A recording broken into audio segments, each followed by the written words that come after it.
ธรรมะแบบรากหญ้าแบบธรรมดามาฮือพ่อแม่พี่น้องทั้งหลายฟัง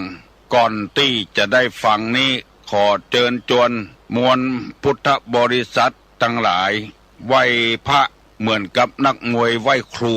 ระลึกถึงครูบาอาจารย์ก่อนผู้ที่ไปแสวงหาสัจธรรมสี่อสงไขยปลายแสนมหากัปและ10 ชาติปางสุดท้ายได้เกิดมาเป็นพญาเวสสันตละตาลเข้าของทรัพย์สมบัติสละบัลลังก์ไปบวชเป็นพระฤาษีตาลเมียตาลลูกบำเพ็ญขนาดหนักจนได้ตรัสรู้เฮาไหว้ครูบาอาจารย์เนี่ยก่อนเนออาลังหังสัมมาสัมพุทโธภควาพุทธังภควันตังอภิวาเทมิกราบสวากขาโตภควตาธัมโมธัมมังนัมสสามิกราบสุปฏิปันโนภควโตสาวกสังโฆสังฆังนะมามิกราบหันทัพไมยังพุทธัสสะภควโตบุพาภะคณะมะกะลังกะโลมาเสนะโมตัสสะภควโตอะระหะโตสัมมาสัมพุทธัสสะนะโมตัสสะภควโตอะระหะโตสัมมาสัมพุทธัสสะนะโมตัสสะภควโตอะระหะโต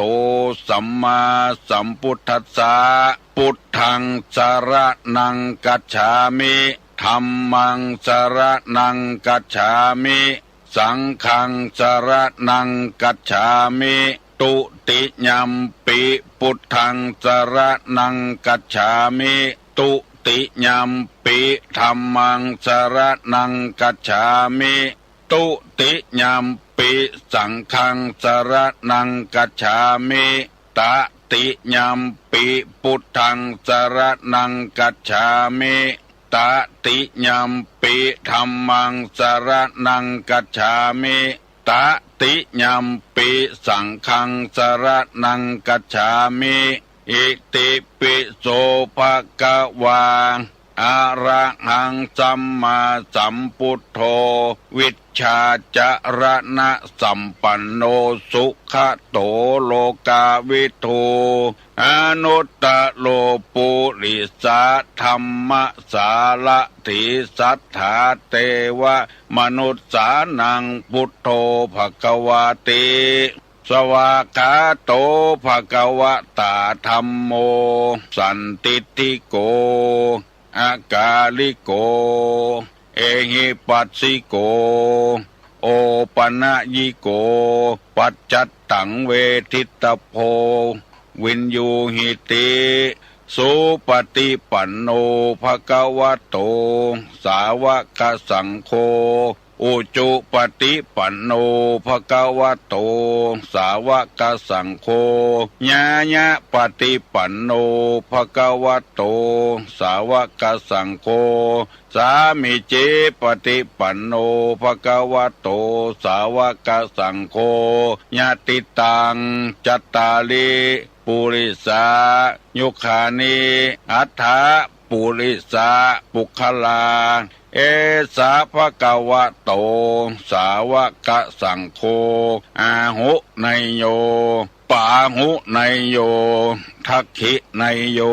อัญจลิกาลนิโยอนุตตลังปุญญเขตังโลกัสสาติกราบหนึ่งกราบสองกราบสามนั่นก็คือเพื่อเอาธรรมะในทางพระพุทธศาสนามาเผยแพร่ให้แก่ท่านผู้ฟังต่างคนต่างก็มุ่งหวังเพื่อจะกระจายน้ำธรรมคำสั่งสอนเข้าถึงจิตถึงใจพุทธบริษัทเหมือนกันทุกคนท่านทั้งหลายเคยได้ยินบ่อยว่าก่อนที่พระพุทธเจ้าจะเสด็จดับขันปรินิพพานพระอานนท์เข้าไปกราบทูลพระพุทธเจ้าว่าถ้าพระตถาคตนิพพานไปแล้ว จะเอาไผ่มาเป็นตัวแทนของพระพุทธเจ้าพระพุทธเจ้าก็บอกว่าอานนท์เอ๋ยผู้ที่จะเป็นตัวแทนของเฮานั้นว่ามีไผ่มาเป็นตัวแทนของตถาคตนี่บ่มีแล้วพระองค์ทรงตรัสว่าผู้ที่จะเป็นตัวแทนของเรานั้นก็คือพระธรรมกับพระวินัยพูดกันง่ายๆก็คือศีลกับธรรมนั่นเองจะเป็นตัวแทนของเราตถาคตพระธรรมก็ดีพระวินัยก็ดีจะอยู่ได้หรือล้มเหลวลงก็เพราะพุทธบริษัททั้งสี่มีภิกษุภิกษุณีอุบาสกอุบาสิกาเพราะฉะนั้นท่านผู้ฟังทั้งหลายจะเป็นไผก็ตามออกรายการวันนี้เป็นไผก็ตามฟังร่วมกันวันนี้หมู่เฮาก็คือพุทธบริษัทสี่นั่นเองเพราะฉะนั้นจึงไข้ขอท่านทั้งหลายได้มีจิตใจเที่ยงตรงเที่ยงมั่นในการฟังน้ำธรรมคำสั่งสอนในทางพระพุทธศาสนาเพื่อจะได้ยึดเอามาประพฤติปฏิบัติตุลุงดีใจเป็นอย่างมากได้ฮือเกียรติฮือตุลุงเป็นผู้นำเอาพระธรรมคำสั่งสอนมาเผยแพร่บอกว่าครั้งไหนเมื่อใดเพราะว่าวิญญาณในการอธิบายธรรมมันมีอยู่จิตอยู่ใจแล้วถึงจะเจ็บจะป่วยก็พยายามทำเพื่อสนองความต้องการของพอออกไม่ออกศรัทธานาบุญทั้งหลายที่รับฟังโบราณเป็นว่าระฆังถ้าบัดตีแล้วมันดังขึ้นมาเป็นระฆังกาลกินีอยู่บดายดังขึ้นมาคนเดียวมันก็เป็นระฆังกาลกินีระฆังแก่นใดถ้าตีแล้วบดังก็เป็นระฆังกาลกินีเหมือนกันเป็นจันไรถึงสองอย่างบัดตีแล้วดังก็จันไรตีแล้วบดังก็จันไรเพราะฉะนั้นตู้ลวงก็กลัวเป็นคนจันไรเปิ้นคอก็จำเป็นต้องสนองความต้องการขัดใจขายเมื่อเปิ้นให้ซื้อขัดใจซื้อเมื่อเปิ้นให้ขายเพราะว่าขายเมื่อเปิ้นซื้อนี่ให้ซื้อนี่มันได้แปลงหน่อยมหาบดีเขาก็เอาไปละซื้อเมื่อขายนี่ได้ถูกกันหน่อยได้เงินไว้ครับคือยินดีกับพี่น้องทั้งหลายญาติโยมทั้งหลายโดยทุกคนที่มีเจตนาดีมีละอ่อน2 คนปดจายคนไม่ยิงคนบ้านอยู่ตังสันหิมปิงเนี่ยแล้วไปแยกการอยู่ปุ่นตั้งหลายซูเปอร์ไฮเวย์ว่ะศูนย์เนี่ยยังลืมไปละไปเอวหาญาติละกายมาทางนี้นึกใจได้จะได้โมโหมาแว่หาตุลุงกำลังพักผ่อนอยู่เพราะไปโรงพยาบาลมาตุเจ้าอุปถากมาห้องว่ามีญาติโยมตั้งหลับปูนให้ปะตุลุงโอ้กองมาแผ่วดีอกดีใจเข้ามากราบที่ตินแล้วอธิบายให้ตุลุงฟังว่าตุลุงเป็นคนไว้ชีวิตเปิ้นอยู่ได้ถึงวันเพราะตุลุงเมื่อ 2-3 ปีก่อนนี้เปิ้นเครียดเปิ้นว่าเครียดจนพออัตวินิบาตกรรมจนจะฆ่าตัวตายแล้วตั้งป้อของเปิ้นก็ไปเสาะยามาแก้เครียดตัวแล้วมีคนเอาเทปไปฮื้อเปิ้นเทปกับซีดีเนี่ยเทปของตุลุงฟังแล้วเกิดความสบายใจขึ้นมาเลิกให้หัวออกมาระยะที่ว่านี่บักกินข้าวกินกับน้ำเมื่อวันก็บ่รับเมื่อคืนก็บ่รับเป็นระยะหลายวันคิดจะฆ่าตัวตายพอได้ยินเทป2 ม้วนมีจิตใจปีติให้หัวขึ้นมาเพิ่นบอกว่าตุลงเป็นคนจุบชีวิตเปิ้นความจริงมันก็หลายอย่างกับกันพ่อเปิ้นไปเสาะยามาให้กินก็พอมันแล้วเทปที่เปิ้นที่ตุลงเทศไว้มันเข้าทางกันกับนิสัยของเปิ้น ก็เลยหายอดสามาแว่จนได้จนเป็นตุลุงก็ถ้ามันเป็นจริงอย่างที่เพื่อนว่าตุลุงนี่ก็เป็นคนคนหนึ่งที่สร้างบุญสร้างกุศลไว้สามารถดึงเอาชีวิตคนไว้เมื่อพ่อแม่ได้เสียอกเสียใจจนเวลาเนี่ยไปทำงานอยู่อุตสาหกรรมลำพูนอันตีว่ามานี่ถ้าจะคิดว่าตุลุงอวดตัวก็ตามใจแล้วถ้าบ่คิดว่าอย่างอันก็อนุโมทนาตัวตุลุงเอาชีวิตละอ่อนไว้คนหนึ่งอยู่ตัวเฮาในโลกเนี่ยมันไม่ใช่ของไผโลกใบนี้มันไม่ใช่ของไผเฮาทุกคนมีสิทธิ์ที่จะอยู่มีสิทธิ์ที่จะอาศัยกันก็หมายความว่าธรรมะนี่เป็นเรื่องแก้ปัญหาทั้งจิตทั้งใจได้เฮาในฐานะที่เป็นพุทธบริษัทเครือข่ายเดียวกันเฮาช่วยกันเผยแพร่ศีลธรรมคำสอนคือคนได้ประพฤติปฏิบัติในพระพุทธศาสนานี้บ่ได้จักจวนกันเข้านับถือศาสนาที่จักจวนกันประกาศกันถึงวันนั้นจักจวนกันให้ปฏิบัติธรรมให้เป็นคนที่อยู่กับสังคมได้อยู่กับพี่น้องวงศาคณาญาติได้บางทีก็สัมมโนความนับถือศาสนาแต่ตัวเองบ่มีศีลบ่มีธรรมมันก็หาความหมายบ่ได้มีกับปริมาณบ่มีคุณภาพเพราะฉะนั้นขอเชิญญาติเชิญโยมฟังกันไปเรื่อยๆเมื่อวันก่อนนั้นออกได้15 นาทีแต่ว่านี้ได้ชั่วโมงวันนี้ก็มาแทนคนอื่นเป็นดร.ดวงคำชั่วโมงเหมือนกันนะตั้งแต่8 โมงถึง 9 โมงเพราะว่าเวลามันว่างเฮาก็เสียดายเวลายอมทั้งหลายบ่ถ้าเข่งถ้าเครียดในอย่างนั้นตั้งอกตั้งใจฟังไปเรื่อยๆอู้กันพ่องฟังไปพ่องปรึกษาหารือกันไปพ่องเนี่ยการไปโดย ทำการทำงานไปโดยหมู่ที่บีบก็บีบไปหมู่ที่นวดก็นวดกันไปฟังไปโดยจักตอกไปโดยสานกวยไปโดยอย่าไปเรื่องมันเสียการเสียงานเพราะว่าอวัยวะของเรานี่มีตามีหูมีหูดังมีปากมีกายมีใจตั้งมือก็ทำงานไปตั้งหูก็ฟังไปตาก็อ่านหนังสือไปตัวอ่านไปตัวฟังไปตัวเบื่อได้เสียการเสียงานแล้วการฟังของท่านผู้ฟังทั้งหลายก็ประจำเป็นต้องเคร่งเครียดนุ่งขาวห่มขาวเอาขันเข้าตอกดอกไม้ประจำเป็นจะนั่งก็ได้จะนอนก็ได้จะแยกการตัวก็ได้เพื่อจะเปิดเอาของที่มันลี้มันลับซึ่งเอาบ่ฮู้ว่ามันเป็นของดีท่านทั้งหลายได้ฟังแล้วก็จะได้ช่วยกันพัฒนาชีวิตให้มันดีขึ้นการพัฒนาชีวิตนี่ในทางพระพุทธศาสนานี้บ่ได้หมายว่าคือคนได้มีเข้าของเงินคำทรัพย์สมบัติพอกินพอใจเหลือกินเหลือใจ บ่ได้หมายความว่าอย่างนั้น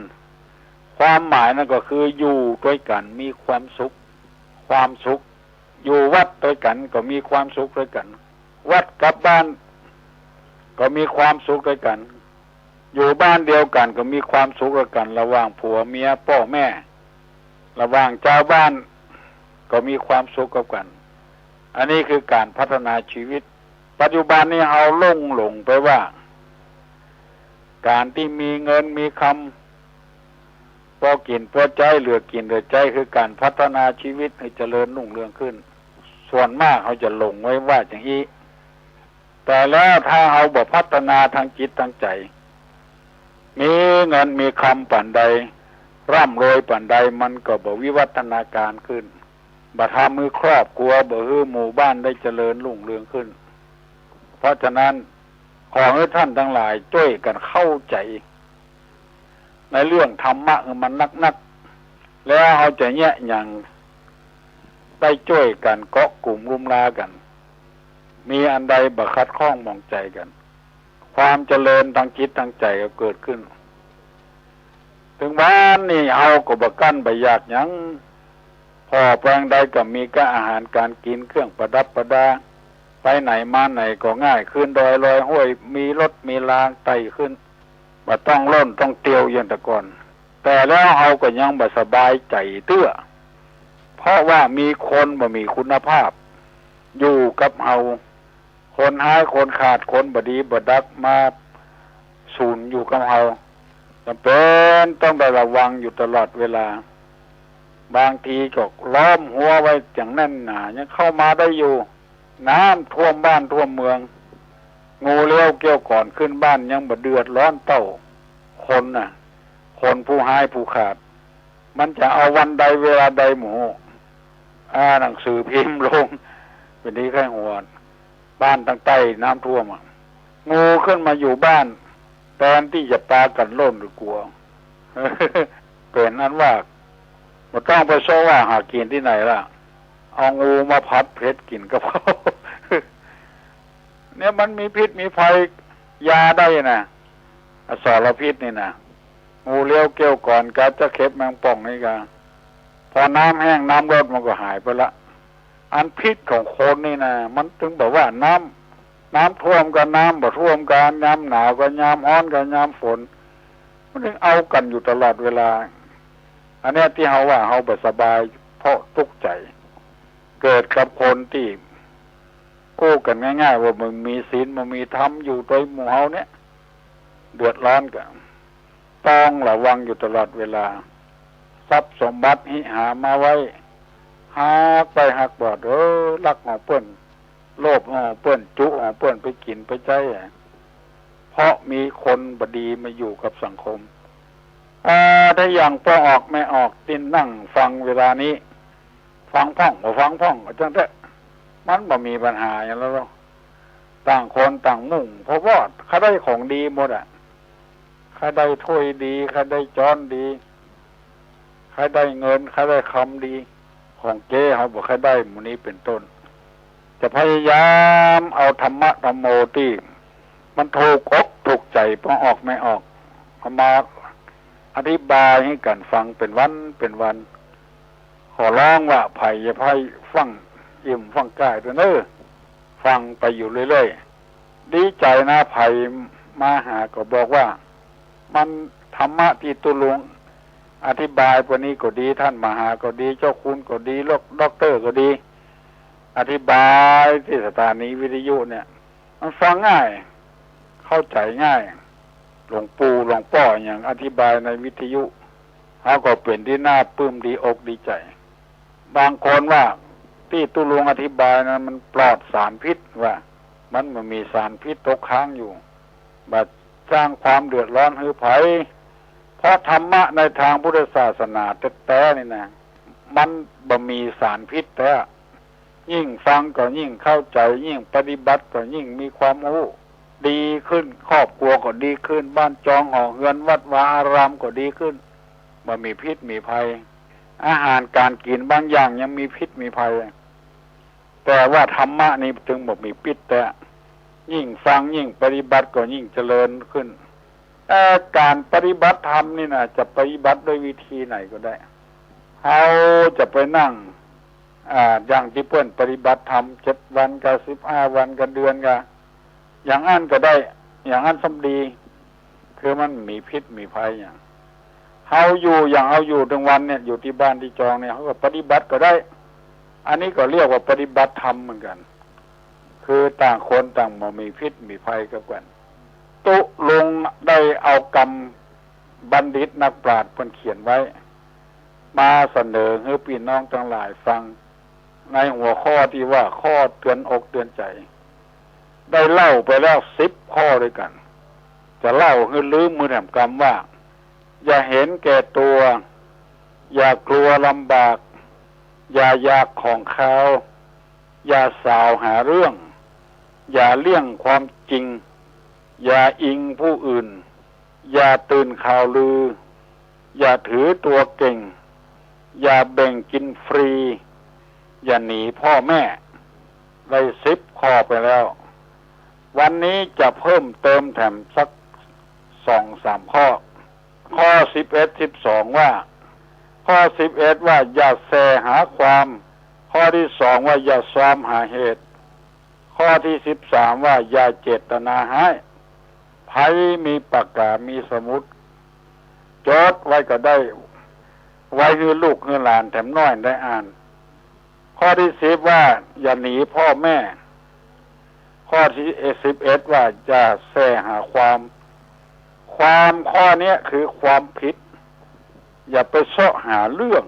ที่มันผิดมาใส่ตัวเพิ่นว่าสมองคนนี้ก็ดีจิตใจคนนี้ก็ดีมันเหมือนกับรถบรรทุก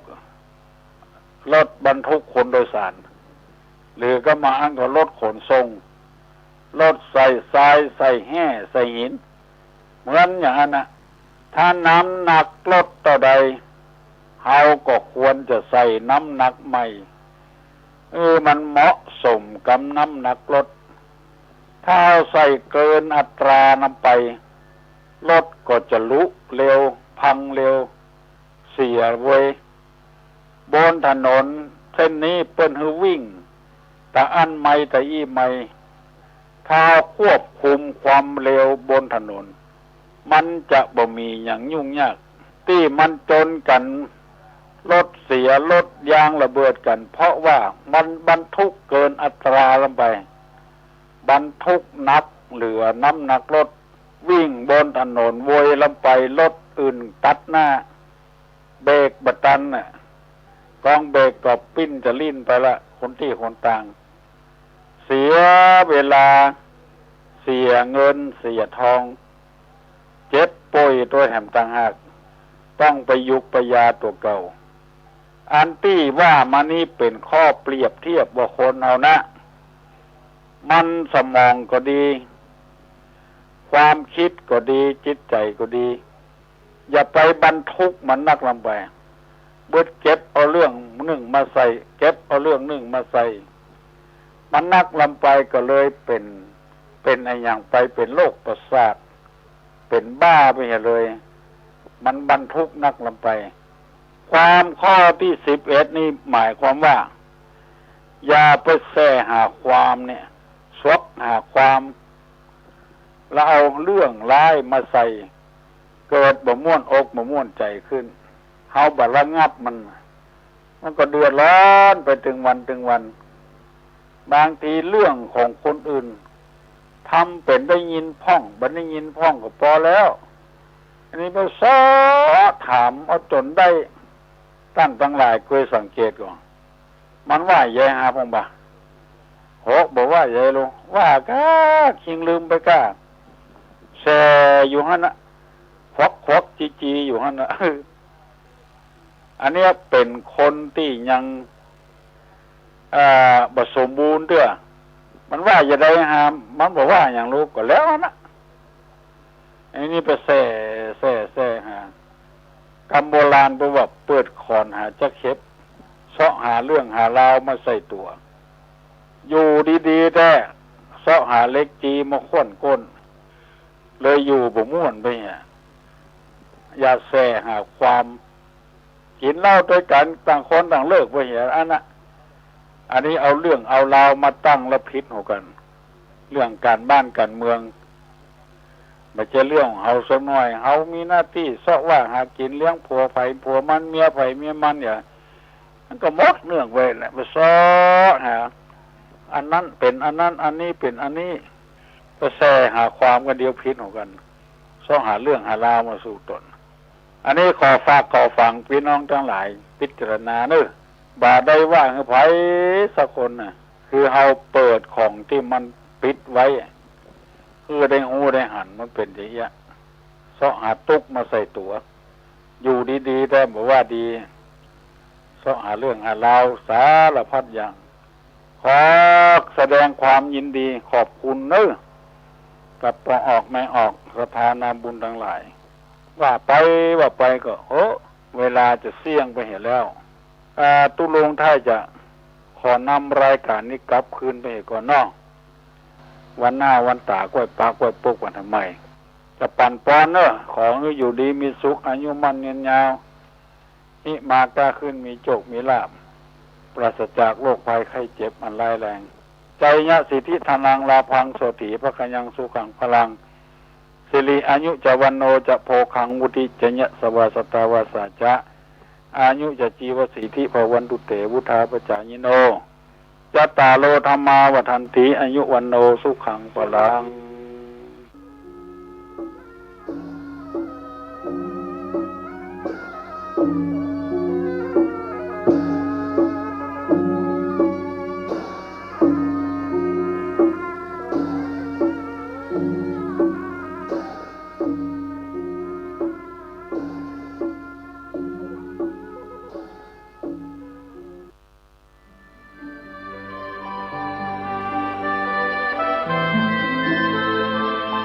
ธงชาติและเพลงชาติไทยเป็นสัญลักษณ์ของความเป็นไทยเราจงร่วมใจยืนตรงเคารพธงชาติด้วยความภาคภูมิใจในเอกราชและความเสียสละของบรรพบุรุษไทย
ขอนอบน้อมแด่องค์พระรัตนตรัย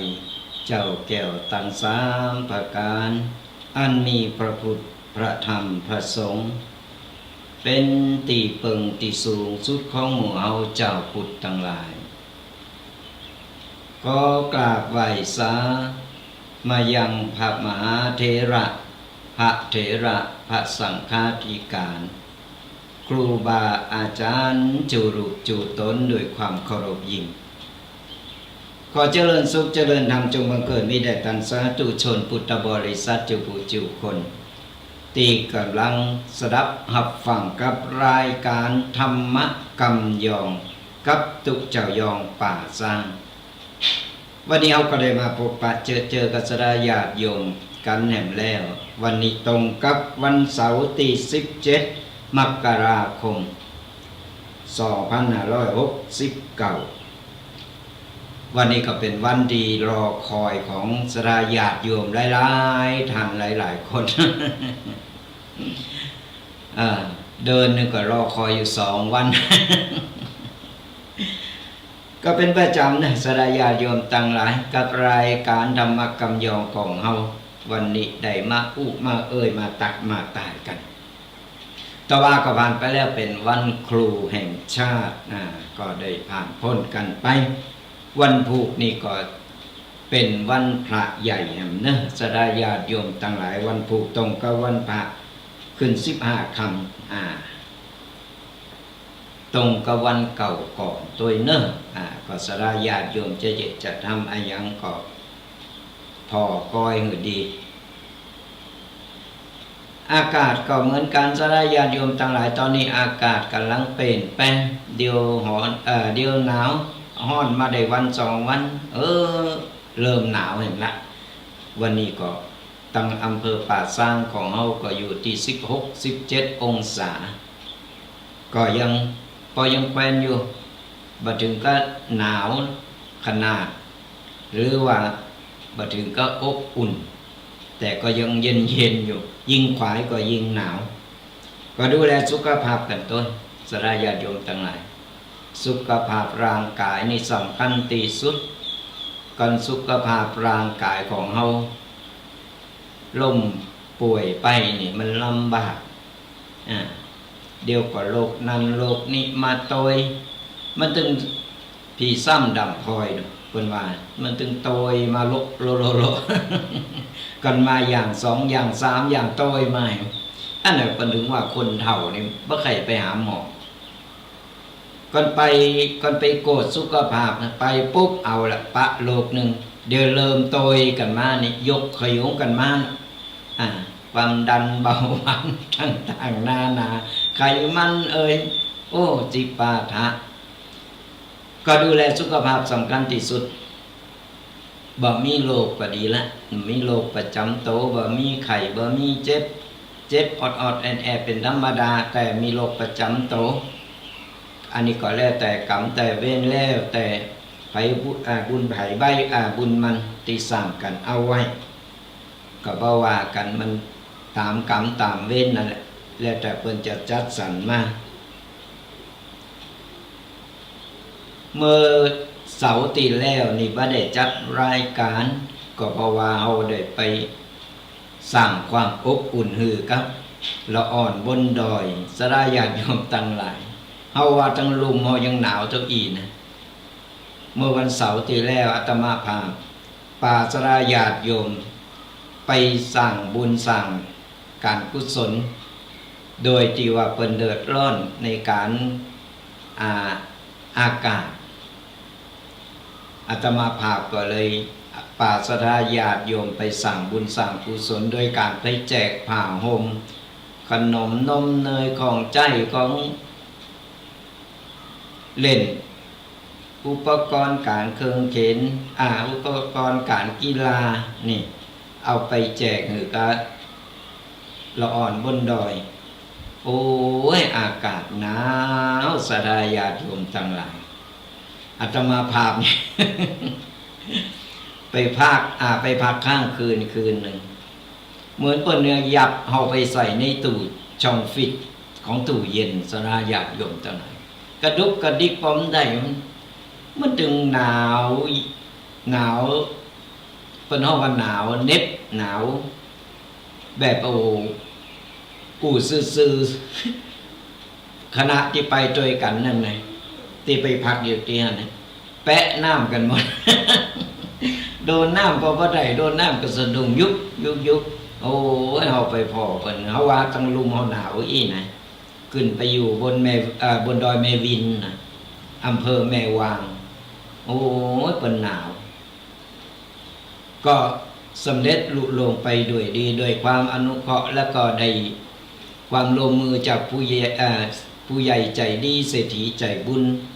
แฟนรายการหลายๆท่านที่เพิ่นหอมบุญกันมาช่วยกันเป็นเจ้าภาพผ้าห่มคนละพื้น2พื้น3พื้นได้ขึ้นไปแจกได้โทรถึงกันถึงหมดถึงมนจัดไป100 ชุดสถาญาติโยมตั้งหลายผ้าห่ม100 ชุดของกินของกูสิ่งกูอย่างเดียวไปแจกคือได้โทรถึงกันหมดเลยอย่างละ100 ชุด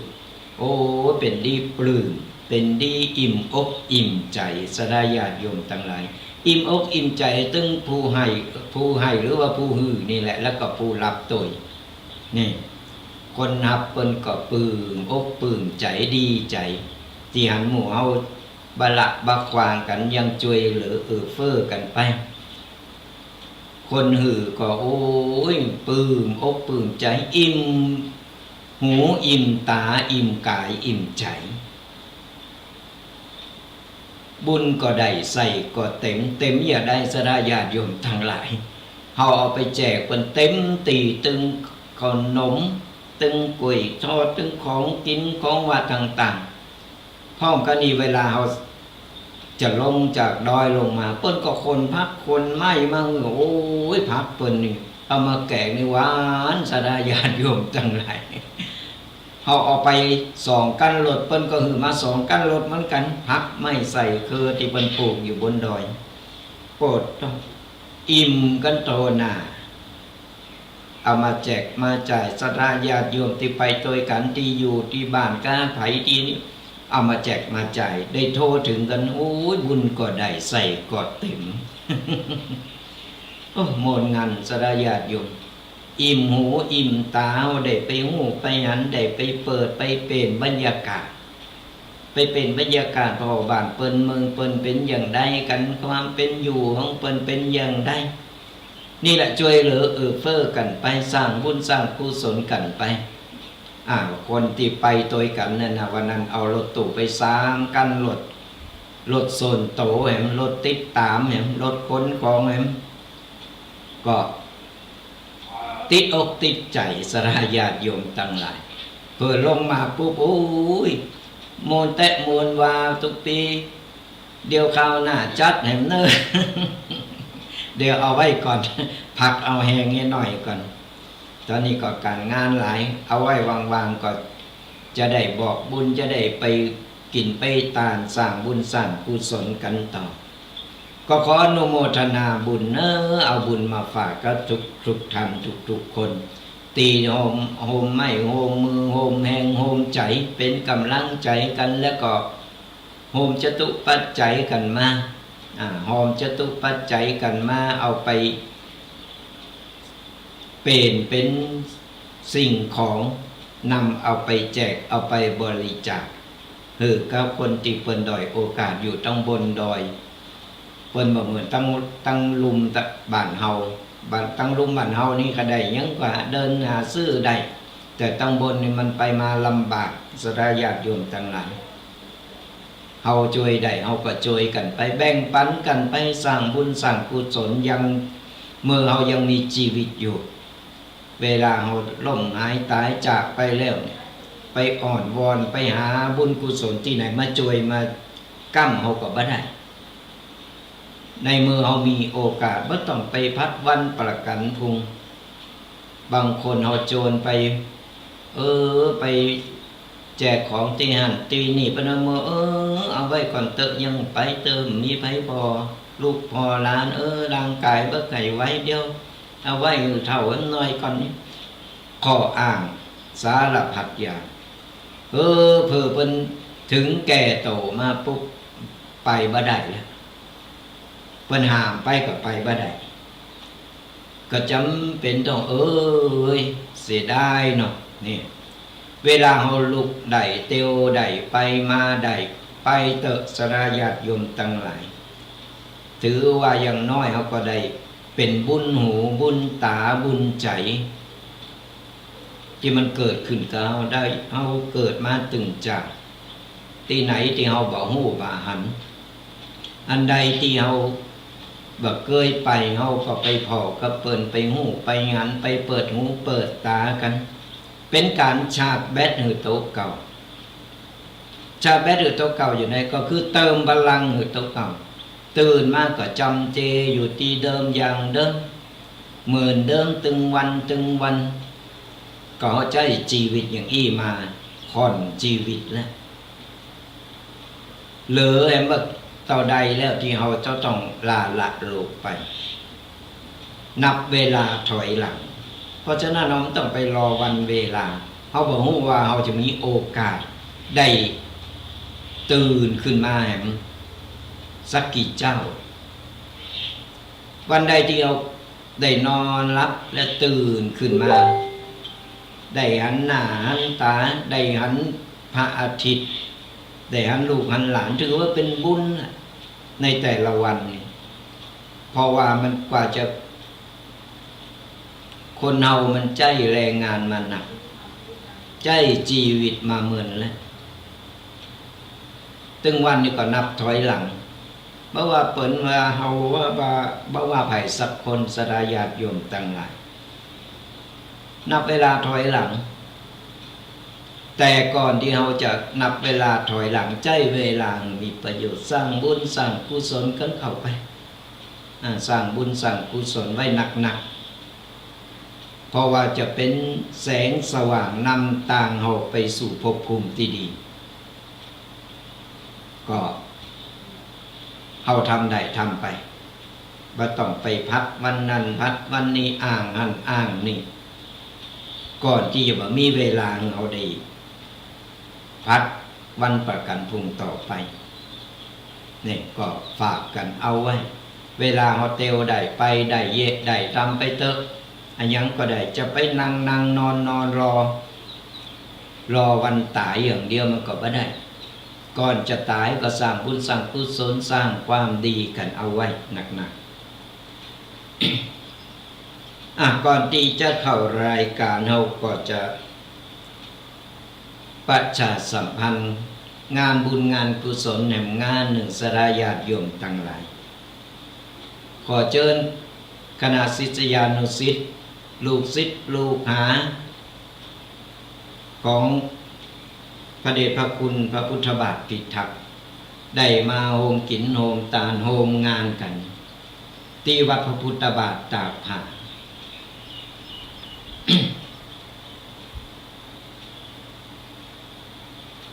ได้มาลงกินโฮมตาลเป็นกตัญญูกตเวทิตาคุณในวาระโอกาสสุดท้ายที่ได้รับพระราชทานเพลิงศพของพระเดชพระคุณเจ้าคุณพระพุทธบาทพิทักษ์อดีตรองเจ้าคณะจังหวัดลำพูนอดีตเจ้าคณะอำเภอป่าซางอดีตเจ้าอาวาสวัดพระพุทธบาทตากผ้าพระอารามหลวงระหว่างวันที่19ถึง25 มกราคม 2569 ณ วัดพระพุทธบาทตากผ้าตำบลบักกอกอำเภอป่าซางจังหวัดลำพูนจะมีการพระราชทานเพลิงศพระหว่างวันที่19เนื้อสดาญาติโยมทั้งหลายระหว่างวันที่19ถึง25 มกราคมหากสดาญาติโยมมีจิตศรัทธาใครเป็นเจ้าภาพต่างๆบ่ว่าจะเป็นเจ้าภาพผ้าไตรเจ้าภาพหงตาลเจ้าภาพน้ำปานะเจ้าภาพสังฆทานก็ขอเชิญเจริญพรกันได้เนอะมาติดต่อสอบถามได้โดยตรงที่วัดพระพุทธบาทตากผ้าอำเภอป่าซางจังหวัดลำพูนก็ได้โดยตรงอาจจะมีเจ้าหน้าที่คณะกรรมการคอยดูแล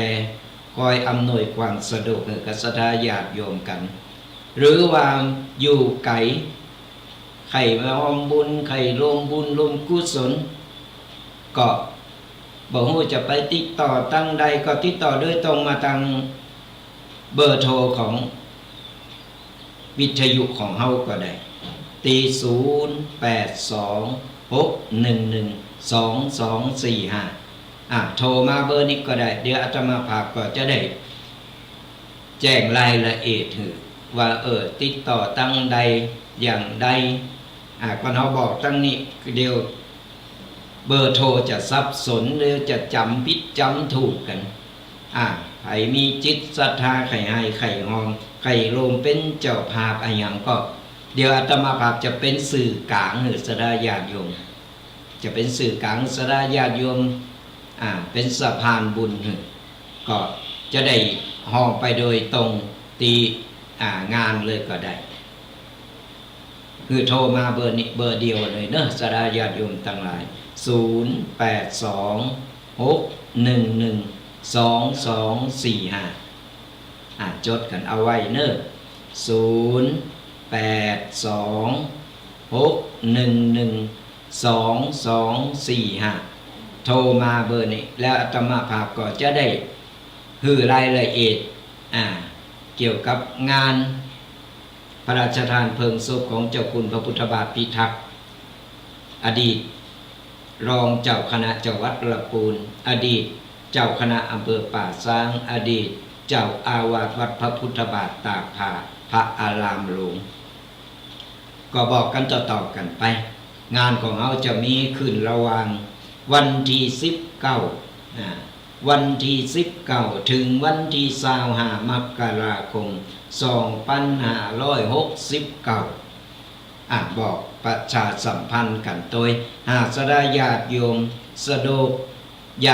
ยากจะมาโรงงานบ้านใดก็ได้เอาที่เฮาสะดวกสบายก็มากันได้นะงานเราจัดขึ้นที่วัดพระพุทธบาทตากผาตำบลบักกอกอำเภอป่าซางจังหวัดลำพูนอยู่ใกล้อยู่หิมกับวัดบักกอกนี่แหละสดาญาติโยมทั้งหลายอยู่ตรงข้ามกันไปจะมาประตูก็โทรมาถามได้หรือว่าบางคนอาตมาภาพเจอว่าผู้คนต้องรู้จักอยู่แล้ววัดพระพุทธบาทตากผาอำเภอป่าซางจังหวัดลำพูนของเราเป็นพระอารามหลวงก็มากันได้เนอะขอเจริญพรศิษยานุศิษย์หรือว่าลูกศิษย์ลูกหาของท่านเจ้าคุณพระพุทธบาทพิทักษ์ก็ได้ยินข่าวแล้วช่วยประชาสัมพันธ์กันไปตัวบอกกันต่อไปเอาบุญต่อบุญสดาญาติโยมทั้งหลายย่ำกันแห่งกรรมจะมีขึ้นในระหว่างวันที่19ถึง25มกราคมใกล้จะถึงนี่ละตอนนี้ก็กำลังจัดสถานที่เกมพร้อมที่จะรองรับคืนของสดาญาติโยมนักศีลนักบุญทั้งหลายและลูกศิษย์ลูกหาของท่านเจ้าคุณพระพุทธบาทพิทักษ์ก็ขอเจริญพรกันได้และบอกกันต่อกันไปโดย อรัสดาญาติโยมทั้งหลายวันนี้เอาได้มาพบปะเจอกับสดาญาติโยมวันนี้ทุกปีจะเอาอย่างมามามาเป็นปกิณกะสดาญาติโยมได้เก็บไปเป็นข้อคิดพิจารณาและนำไปใจไปปฏิบัติกับชีวิตประจำวันของแต่ละวันกัน วันนี้ธรรมภาพก็ได้เอาเกี่ยวกับเรื่องของว่าวิธีเซฟตัวเองหรือเซฟตัวเก่าของเฮาเนี่ยใจชีวิตปลอดภัยและสบายใจจะอยู่อย่างใดที่เฮาจะอยู่แบบในบรรปลายชีวิตอย่างมีความสุขอยู่แล้วปลอดภัยสบายใจเพื่อนห้องว่าเซฟตัวเก่าพอกู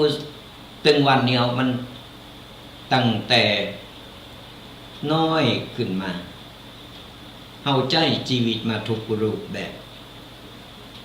ใจมากูสิ่งกูอย่างได้หูได้หันได้พบได้ปะมากูสิ่งกูอย่างบ่ว่าจะเป็นทุกข์เป็นสุขเป็นลำบากอย่างขนาดใดอย่างใดผ่านมาหมดละมาถึงบรรปลายชีวิตไม่ไก่ฟัง ตะวันไก่จะตกดินเฮาจะใจชีวิตที่เหลืออยู่ของเฮาเฮือมีคุณค่าและเฮืออยู่อย่างมีความสุขในบรรปลายชีวิตของเฮาควรจะทำอย่างใดเนี่ยมีอยู่10 ข้อด้วยกันวันนี้เฮาจะได้หยิบยกก้อนไก่เอามามาเล่าให้สราญาติโยมได้ฟังกัน วิธีเสพโตเก่าใดก็คือ1หู้เต่าตีโคนหู้บ่ต้องหู้กูเลยหู้เต่าตีเฮาหู้บ่โคนหู้กูเลยก็หมายความว่าบ่ว่าอะหยังก็ตามที่เกิดขึ้นเฮาฮู้เฮาหันเต่าที่เฮาสมควรจะฮู้บ่ต้องไปฮู้หมดกูเลิงกูอย่างไผมีอะหยังตีไหนอย่างได้นี่ต้องฮู้หมดต้องฮู้ก่อนต้องเป็นนักข่าวประจำหมู่บ้านทั้งที่มันไม่ใจเรื่องของเฮาบางครั้งบางสิ่งบางอย่างเฮาฮู้แต่มันไม่ใจเรื่องของเฮาก็ตัดใจเฮาว่าจำเป็นตึกเรื่องของเปิ้นหรือเปิ้นแก้ไขเองไม่ใจเรื่องของเฮาฮู้สมควรจะฮู้ก็เฉพาะเรื่องในครอบครัวของเฮาในโตของเฮาเต้าอันก็พอแล้วบ่ต้องไปยุ่งเรื่องคนอื่นบ่ต้องไปสอดหูสอดหันเรื่องคนอื่นไผจะขึ้นไผจะลงไผจะเป็นไผจะตายเฮาฮู้รับฮู้ได้แต่เฮาก็บ่จำเป็นจะต้องเอามาใส่ใจเอามาใส่สมองคือมันหกกูเลิงบ่ฮู้สักเรื่องก็บ่เป็นหยังบ่ผิดอะหยังบ่จำเป็นจะต้องฮู้รับฮู้หมดกูสิ่งกูอย่างคนเดียวสมองบนหัวเฮามี2 ข้างมันรับหมดบ่ได้รับหมดมาปุ๊บสุดท้ายมาโตเฮาเนี่ยจะลำบากบ่รู้จะแก้อะหยังอย่างใดมันสูญอันอยู่ในสมองมันมีการเศษขยะของขยะอยู่บนสมองก็เพราะอย่างพอบักขัดกองเอาสิ่งดีๆเอาแต่ของสกปรกของโสโครกเข้ามาอยู่ในสมองก็เพราะอย่างพอไปรับหูเรื่องคนอื่นหนักเกิดไปโดยที่เอาบ้ารับหูเรื่องของโตเก่าคนอื่นก็เป็นเรื่องของคนอื่นมันกรรมไผเวรมันเฮารับรู้ได้แต่เฮาบ่ต้องเก็บมาใส่สมองจนหมดกูอยากฮู้แก่เรื่องโตเก่าฮู้แต่เรื่องของครอบครัวของเฮาว่าการเป็นอยู่อย่างใดขัดตกปกพร่องอะหยังนี่มาแก้ไขเต้าอีก็พอแล้วเรื่องอื่นๆรับรู้ได้ช่วยได้เฮาก็ช่วยไปช่วยบ่ได้เฮาก็บ่ต้องช่วยเพราะว่าเฮาช่วยไปแล้วก็ลำบากโตเก่าเฮาก็บ่ต้องไปช่วยเฮาช่วยคนนี่ช่วยเหลือคนน่ะมันดีแต่ช่วยแล้วมันลำบากโตเก่ามันย้อนมาหาโตเก่ามันก็สร้างกรรมสร้างเวรให้โตเก่าเพราะฉะนั้นเฮาพยายามปิดหูปิดตาปิดใจ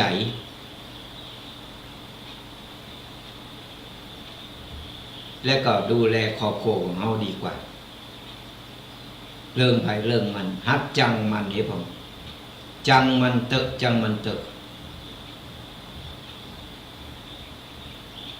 ข้อที่2เงียบหือมากที่สุดฟังหือมาก กว่าอูบางสิ่งบางอย่างปัญหาที่มันเกิดขึ้นมาบางครั้งเนี่ยมันเกินกำลังที่เราจะแก้เกินกำลังที่เราจะไปแก้ไขโดยเร็วมันต้องใช้เวลาในการแก้ไขระหว่างใช้เวลาเราก็เงียบเอง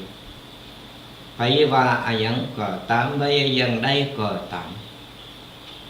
จิตใจเราตั้งมั่นเรานั่งเราเงียบไม่ต้องไปต่อเล่าต่อเถียงไปโต้เถียงอะไรยังไปใครว่าก็ว่าไป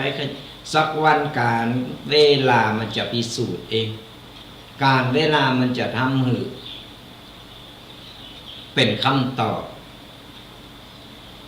ที่ชัดเจนบัจจัยเปิ้นว่ามากับเถียงไปเปิ้นมากับเถียงอย่างเดียวเถียงตาปูดตาแม่นบ่หูฟ้าหูดินกูเอาเสียงดังไว้ก่อนกูเอาผักโพกหนักไว้ก่อนกูมีผักโพกตอนนี้ผักโพกกูหนักกูอุ้ยเสียงมันจะมีคนสนับสนุนแล้วจะไปสู่เปิ้นเยอะเปิ้นฮ้องว่าคนผ่านคนประเภทนี้คนผ่านในเมื่อเราเจอคนผ่านหนึ่งเฮาเงียบมันบ่เกิดประโยชน์ยังขึ้นมาไม่ต้องไปอธิบายเหตุผลไม่ต้องไปอธิบายอย่างนั้นอดกลั่นเอาไว้แล้วสักวันหนึ่งการเวลามันพิสูจน์ขึ้นมาทุกสิ่งทุกอย่างมันก็จะดีขึ้นมาเองฟังหือหนักมากกว่าการพูดการอูหูเปิ้นหือธรรมชาติเนี่ยเปิ้นสร้างมา2 หู 2 ข้างปากธรรมชาติสร้างมาแค่ปากเดียวเป็นกุศโลบายหือเฮาได้ครับฮู้ว่าฟังหือหนักอูหือน้อยบ่ต้องอูน้ำไหลไฟดับน้ำลายนี่ปิววันเลยคำอู่มันไม่ได้ซื่อไม่ได้หาก็จริงสดาญาติโยมทั้งหลายแต่อู่โดยไร้สาระอู่โดยบ่มีประโยชน์มันก็เป็นผิดเป็นภัยคำอู่ของคนเนี่ยฆ่าคนก็ได้สร้างคนหือดีก็ได้เพราะคำอู่ของคนถ้ามือคนพิษโหกันก็ได้มันอยู่ที่กำปากของคนอู้หือน้อยอู้หือมีเหตุผลมันจะมีการน้ำไหลมาโลดหาเนื้อจับใจความอย่างบ่ได้หู2 หูฟังหือนักฟังแล้วเก็บมาคิดวิเคราะห์แล้วก็แยกแยะ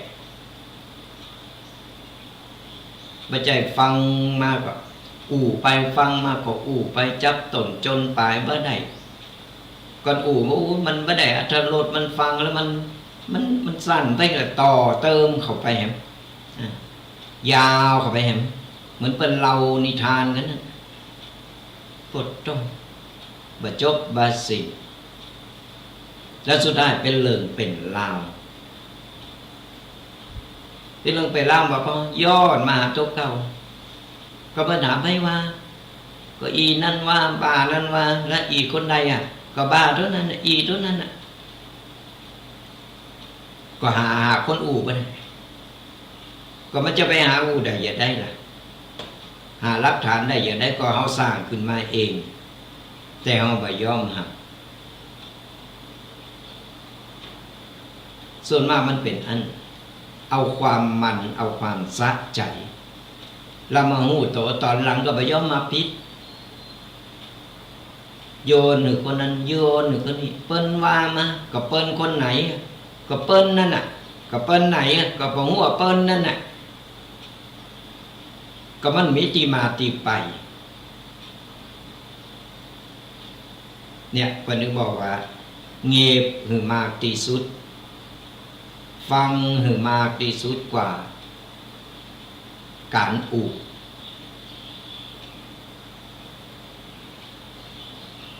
กำอู่กันบ่จำเป็นไอ้หยังตีอู่ไปแล้วมันไร้สาระอู่ไปแล้วมันสร้างความเดือดร้อนเอาก็บ่ต้องไปอู่เอากึดก่อนอู่แล้วมันเดือดร้อนเปิ้นก่อนเดือดร้อนเฮาก่อนบ่เดือดร้อนไผอู่แล้วบ่สร้างความเดือดร้อนบ่สร้างความเสียหายให้ไผบ่ไปนินทาว่าให้ไผบ่ไปเน็บแนมกระแทกแดกดันไผเฮาก็อู่ไปอู่ในที่สบายอกสบายใจตึงคนรับฟังแล้วก็คนอู่คนอู่ก็ดีมันก็ย้อนเข้าหาตัวเก่าหันหลายนะเพื่อย้อนเข้ามาปุ๊บบ้าผู้บ่ฮู้บ่ได้อู่บ่ได้ว่าตอนอู่เนี่ยกำลังมีอารมณ์ในการอู่มันอู่แล้วโมนมันไอ้คนฟังก็หูพึ่งฟังกันนี่ปดเพื่อความจริงปรากฏมาหูวงแตกกระจุยกระจายคนละทิศละทางดักแซ่บมันเป็นอย่างนี้เพราะฉะนั้นแล้วฟังหือนับฟังแล้วคิดพิจารณาคิดวิเคราะห์แยกแยะและก่อยกันออกมาเป็นกรรมอู่มันก็จะเป็นมงคลกับตัวเฮาเพิ่นห้องพูดหรือว่าอู่ยังปิยวาจากรรมอู่ของคนเฮาอู่ดีละลืนหูฟังคนฟังก็ฟังแล้วโมนฟังแล้วถูกอกถูกใจการเป็นมิตรไมตรีเป็นกัลยาณมิตรดีๆต่อกันก็เกิดขึ้นลองเอาไปอู่กระโชกโหกหากอู่ก่อมอู่สั่นอู่สัตว์อู่กวางมันมีไว้ก่อไก่อู่โศกอู่ห้ายใส่เปิ้นเอาเสียงดังไว้ก่อนเอาเสียงดังเสียงขู่เปิ้นโอ้ยเพื่ออยู่เปิ้นโกหรือเปิ้นเก่งขามการเกรงขามการเก่งใจคนมันไม่จะอยู่ที่กำอูมันอยู่ที่การวางโตผมต้องไปขู่เปิ้นโกเปิ้นพอแล้วมันอันนี้คนพาลก็เอาวางโตอู่ดี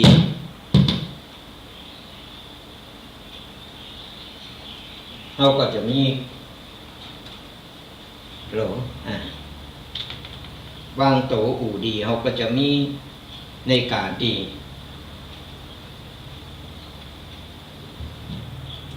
สุดหน้าไปกันด้วยเนอะพอดีแต่งเทคนิคมันนี่ไปก็เอาวางโตอู่ดีสดาญาติโยมตั้งหลายเปิ้นก็มีคนหักคนหุงคนเคารพนับถือเพราะฉะนั้นแล้วการอู่สำคัญจื้อเปิ้นหักก็อยู่ที่กำอู่ของคนจื้อเปิ้นจังอยู่ที่กำอู่ของเฮานี่แหละเอามาข้อที่3แค่หื่นน้อยลงรักษาน้ำใจตัวเก่าเปิดรักษาน้ำใจตัวเก่าแค่น้อยลงเปิดรักษาน้ำใจตัวเก่าอันนี้ก็เหมือนกันสดาญาติโยมทั้งหลายบางครั้งนี่การที่เฮาไปหือความสนใจหรือว่าแคร์คนหนักนั่นลืมตัวเก่า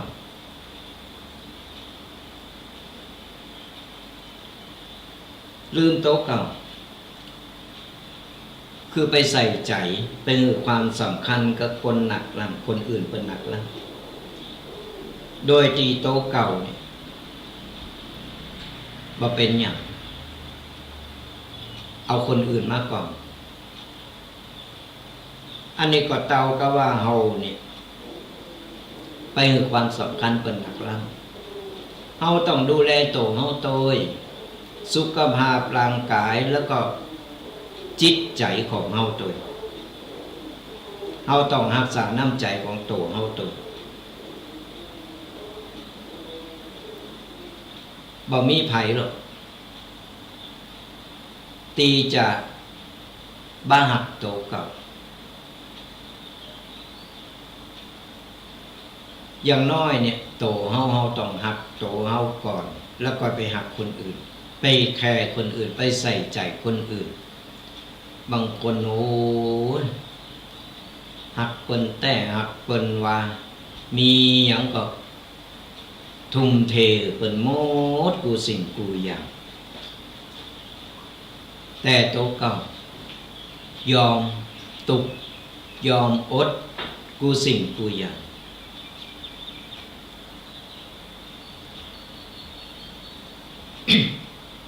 สุมาไผ่เสียงกับไผ่นิปตรายอากาศมันเปลี่ยนแปลงเนี่ยสดาญาโยมทั้งหลายเมื่อเอาหักโตเก่าก่อนแล้วก็ไปหักคนอื่นมาข้อที่สี่เมื่อเอาฝึกใจเย็นเอาไว้ปล่อยผ่านสิ่งที่ควบคุมไม่ได้แก่โตขึ้นตึงวันตึงวันวันเวลามันเหลือน้อยลงสดาญาโยมทั้งหลายเมื่อเอาจะอาจเป็นคนใจเย็นปล่อยปลง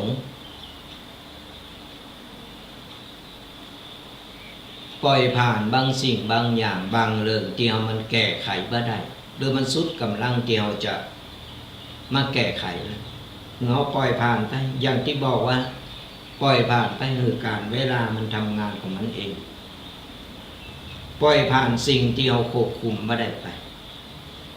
ฮักเป็นคนใจเย็นเป็นคนที่สุขุมลงมาบางคนวัยรุ่นนี่ใจห้อนแก่โตมากก็ยังติดนิสัยอยู่เป็นคนใจห้อนมันก็บ่เกิดประโยชน์มันมีบางเคล็ดสดาญาติโยมทั้งหลายอายุยังหนักอยู่แต่ควบคุมอารมณ์ตัวเก่ายังไม่ได้พอจะ70-80ก็ยังเป็นคนขี้หมิ่งเป็นคนขี่เกตว่าถูกใจหน่อยก็เกตเอ๊ะอะ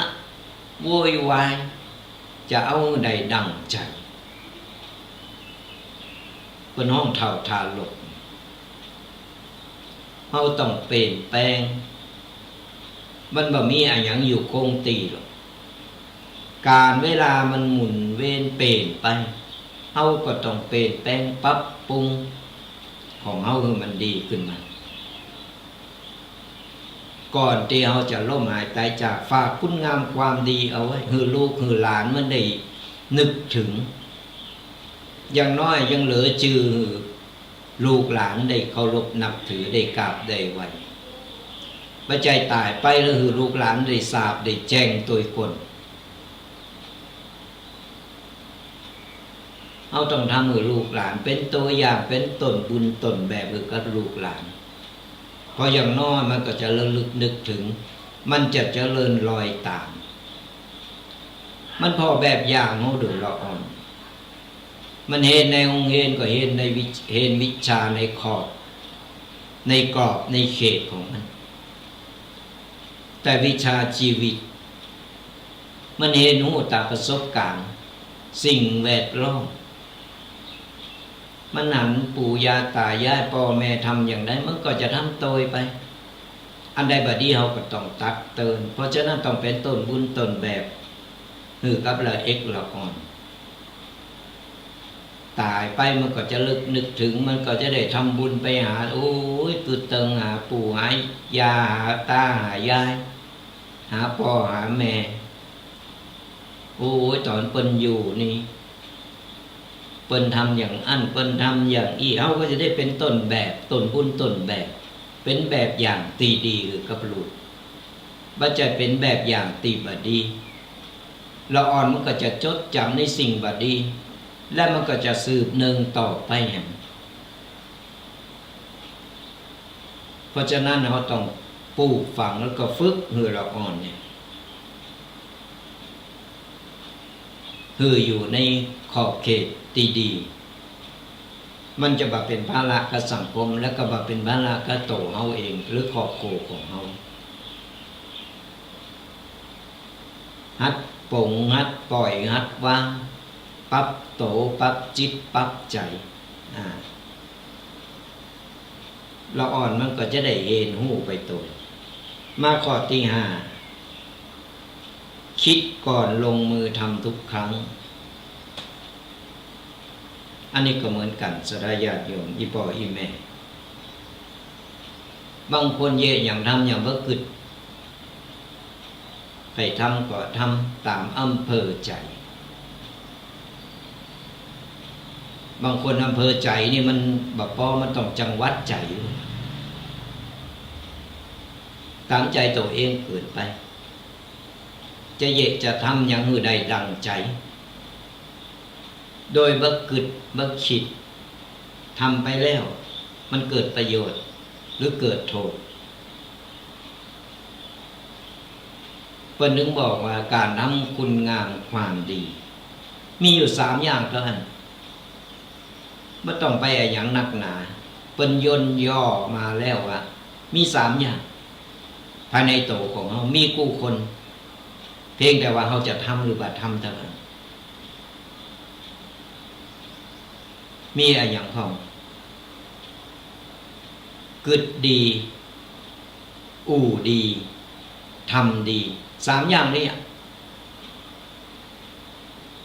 กึดก่อนกึดแล้วเอาอู่ออกมาอู่แล้วเราต้องทำ3อย่างนี้กึดดีอู่ดีทำดีนี่คือยอดของการทำคุณงามความดีอยู่ที่ไหนก็ตามอยู่บ้านก็ได้อยู่ที่ทำงานก็ได้อยู่ที่ไหนในโลกนี้ก็ได้บนโลกก็ได้3อย่างนี้คิดดีพูดดีทำดีมันอยู่ในใจมันก็เอากึดดีๆกำอูดเดียวเจ้าอู่ออกมามันก็เป็นกำอูดดีๆก็เอากึดให้กำอูดมันก็จะส่งผลออกมาเป็นเลิกเป็นกำอูดที่ให้การกระทำมันก็จะให้ตัวเหมือนกันสลายญาติโยมทั้งหลายหือเฮากึดก่อนสมองเพิ่นมีไว้หือเฮากึดหือเฮากั่นกรองก่อนจะออกมาเป็นเสียงอู่หรือว่าเป็นลมของกำอู่แล้วเขาต้องทำมือใดก่อนอู่แล้วทำบ่ได้มันก็บ่เกิดประโยชน์บ่มีผลประโยชน์เนี่ยก็เหมือนถึงวันเนี่ยอันนี้เขาก็ไม่ได้ไปลาบละโลกหรือว่าไผ่อย่างที่เอาหูเนี่ยไก่เลิกตั้งมาก็หาเสียงกันลุกโอ้ผมจะทำอันนั้นผมจะทำอันนี้ผมจะเย่อย่างนั้นผมจะได้จับสารพัดพูดคุยมาหมดมาแล้วเพื่อได้เป็นแล้วก็อย่าที่เอาหูนะเยะพองบ่เยะพองมันก็สร้างความเดือดร้อนเพราะฉะนั้นคิดก่อนลงมือทำทุกครั้งมาข้อที่6อย่าเครียดเพราะคำพูดของคนอื่นเนี่ยเอาชอบไปจับเอาขยะมาใส่สมองกำอู่ของคนที่บ่กึดสดาญาติโยมทั้งหลายมันสักแต่ว่าเจ้าอู่เพราะมันได้อู่ด้วยความมันปากเสริมไม่หน่อยแต่งให้หน่อยเหมือนเอาแกงใส่ชูรสนิดหน่อยใส่น้ำปลานิดหน่อยจิ้มหัวลำก่อนจืดมันบะลำกำอู่เหมือนกันมันมีตัวเอียดก็เอาแต่งอันนี้เข้าไปหน่อยใส่อันนั้นเข้าไปหน่อยมันได้อรรถรสฟังแล้วมัน อู่แล้วมันเลยคนฟังก็มันคนอู่ก็มันปะท้อโสมโล่งไปด้วยกันจับกลุ่มเอาแล้วนี่อุ้ยนะจิ๊บจิ๊บจิ๊บจิ๊บจิ๊บจิ๊บ2-3 คนเอาละพอคนลุกไปเข้าห้องน้ำเอาแล้วอุ้ยนั่นนะเนี่ยโดนเห็นไหมมันเป็นอย่างนี้กำอู่ของคนตีมันบักกึดแล้วมันอู่มันว่ามันเขาต้องเก็บใส่ใจเหมือนเขาเก็บเอาขยะมาใส่สมองเขานั่นแหละเอาของเน่าของบูดของเสียเอามาใส่ในสมองในใจพอโตเก่าแล้วเย่เป็นกำกึดมันนั่งกึดนอนกึดคนนั้นมันว่าหืออย่างนี้คนนี้มันว่าหืออย่างนั้นไอคนที่ว่ามันรับสบายมันได้ว่าไปแล้วมันโล่งใจรู้แต่ไอคนที่มันฟังแล้วเอามานั่งเป็นนอนเป็นกำกึดเอามือกายหน้าผากกบขากันง่อนเนี่ยเนาะเนาะปิ่นไปปีนมาสุดขึ้นกับบารับก็เพราะอย่างก็เพราะเขาไปเอาของที่มันซกกระโปรงเข้ามาใส่สมองก็เอาบ้าหับมันอย่างกำอู่ของคนสระญาติโยมทั้งหลายกำอู่ที่มันบาดีบาดักที่มันอู่แล้วมันหาเริงงานนิมานก็เอาหับไว้มันก็เป็นเริงเป็นล่างแต่ก่อนเอาบ้าหับไว้มันก็เป็นล่มเป็นแรงไปมันก็ปิวเอาเตียวหนีมันก็กลายเป็นล่มเป็นแรงไปก่อนเอาไปมันว่าอันกันอันนี้เอาเก็บใส่ใจแล้ว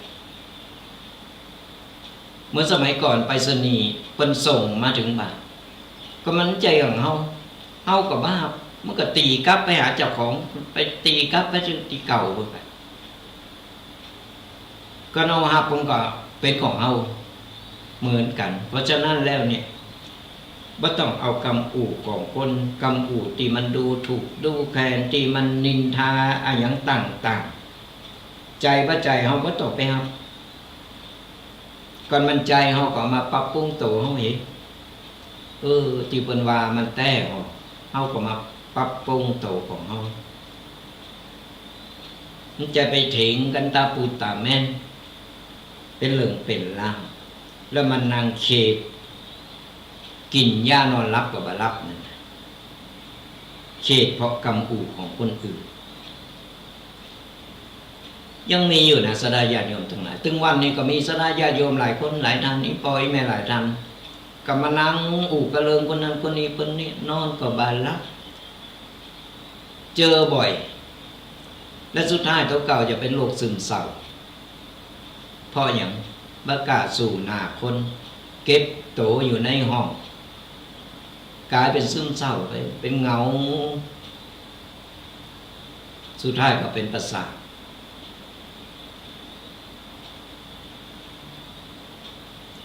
มาข้อที่7อยู่ห่างจากคนที่เป็นผิด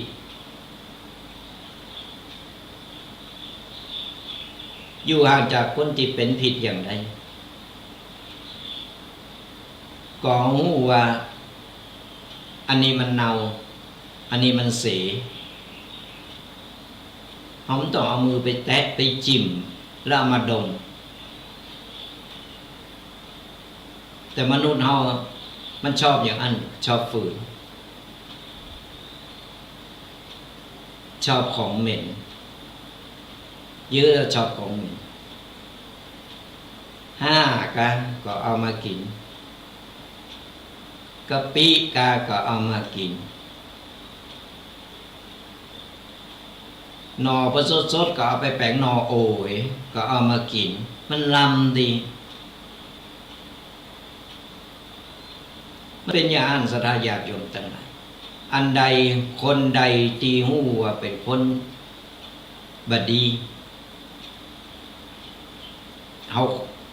ครบแล้วมันเป็นผิดเป็นภัยเฮาก็มันต้องไปอยู่เฮาก็มันต้องไปเสวนามันต้องไปไก่คือเอาห่างๆไว้เฮาก็ต้องไปด่าไปว่าเพิ่นอันเป็นกรรมของเพิ่นคนนี้มันชอบนินทาเพิ่นเป็นในกล้องวงจรปิดประจำหมู่บ้านไปเข้าไปออกไปงูไปพอ มันหู้มันหนานมันโม้ไปใครหู้อย่าไปถามเถอะมันหู้หมดในเมื่อเอาหู้อี้แล้วเขาก็พยายามห่างมันต้องไปไก่มันเตียวไก่เลยเขาต้องไปด่าไปแจ้งเพิ่นเดี๋ยวมันจะเป็นกรรมเป็นเวรเอาแห่งมั้งอันนั้นเป็นกรรมของเพิ่นกรรมเพิ่นมาอย่างนั้นแล้วเพิ่นก็จะใจกรรมของเพิ่นตลอดก่อนมายังสร้างกรรมอย่างนั้นอยู่เพิ่นก็จะเป็นอย่างนั้นตลอดก็เอาหลีกเลงนี่นะเอามึงเข้าไปไกลอยู่ห่างไว้มันก็ปลอดภัยกับตัวเราก็เอายิงเข้าไปไกลปัญหามันจะลุ่มเล่าจะโต้ยมาติ๊กๆเดี๋ยวกับปัญหานั้นเดี๋ยวกับปัญหานี่ยิงเอาไปส่งโล่งตัวนะไปเป็นนักฟังตีดีด้วยนะเปิ้นอู่อย่ามาบ่ฮู้ละไผเป็นไผที่ไหนบ่ฮู้ละเอามาเล่ามาอู่ก็นั่งฟังเพิ่นโอ้ยโมน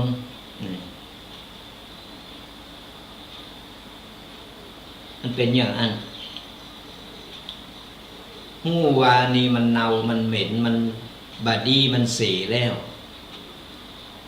จะไปเอามือไปยุบไปกำจะไปเอามือไปแตะไปจิก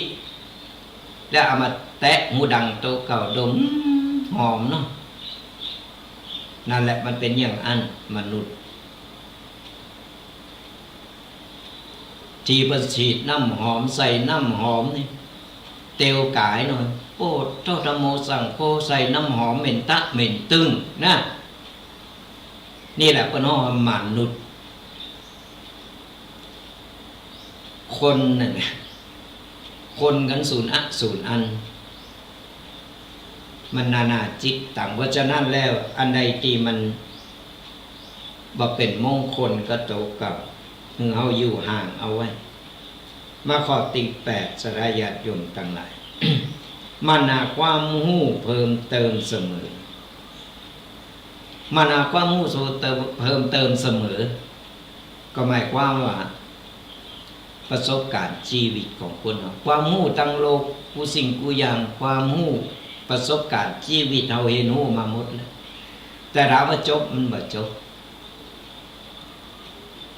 คงเห็นชีวิตของคนเรามันจะจบก็ต่อเมื่อเราได้ล้มหายตายจากไปแล้วถึงวันนี้ที่ว่าเห็นจบแล้วกันจบแล้วจบเฉพาะการศึกษาแต่สถาบันชีวิตคงเห็นชีวิตบ่มีวันจบ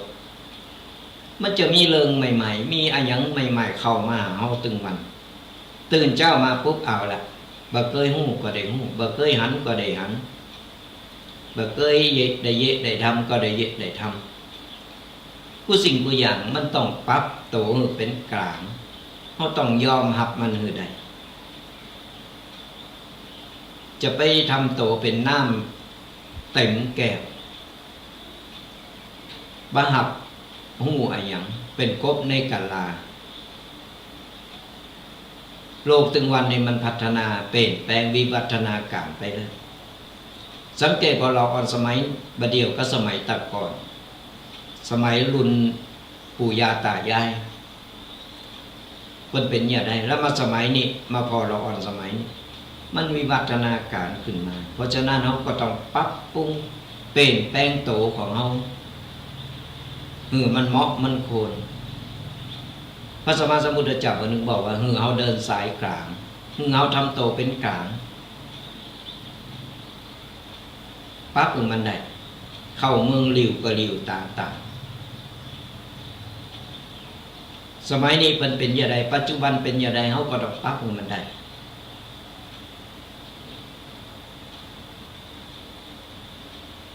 เขาจะไปยืนการหรือจะไปเป็นกบในกะลาบ่ยอมรับในสิ่งต่างๆจึงบอกว่าเรามันหาความรู้เพิ่มเติมความรู้การใจการกินการอยู่ในชีวิตของแต่ละวันเราต้องปรับต้องเรียนรู้มันให้ได้แล้วก็อยู่กับมันให้ได้เพราะว่ายังเกิดขึ้นก็ตาม เฮาต้องปรับตัวอยู่ประมาณใดโควิดมาปุ๊บเพิ่นเป็นกันโทบ้านโทเมืองเฮาก็ต้องปรับเพิ่นเย่ได้เฮาก็เย่เฮาทักเพิ่นป้องกันอย่าได้เฮาก็ป้องกันเฮาก็ทำตามบ่ใจว่าแต่ก่อนมันใจมีอย่างนี้มันใจมีบัดเดียวมันมีอันนั้นอันนี้ก็เพราะว่าโลกมันบ่อยู่ที่เดิมคือมันหมุนรอบตัวเก่าอยู่ตลอดเวลาสิ่งใหม่ๆมันก็ย่อมเกิดขึ้นความเปลี่ยนแปลงมันก็ย่อมเกิดขึ้นเสมอเราต้องมันศึกษาเห็นหูโตยหือตันฟังข่าวก็ฟังแล้วพิจารณาตัวไม่ใช่ว่าฟังข่าวก็ฟังบ่ได้โดยว่าคิดว่าพิจารณามันก็บ่ตั้งโลกบ่ตั้งเหตุการณ์มาขอติเก่ามันเป็นว่าศึกษาเรื่องการเงินหือเข้าใจนี่ก็เหมือนกันสดาญาติโยมทั้งหลายอันนี้เอาเปรียบเทียบบ่ได้ไปเน็บแนมหรือว่าคนใดคนหนึ่งตึงวันนี้เอาลองมาพิจารณาเขาทำงานหาเงินมาแต่ตัวน้อยมาจนอายุปูนนี่เขาลองมาย้อนขอตัวเก่าว่าเขามีเงินเก็บเท่าไหร่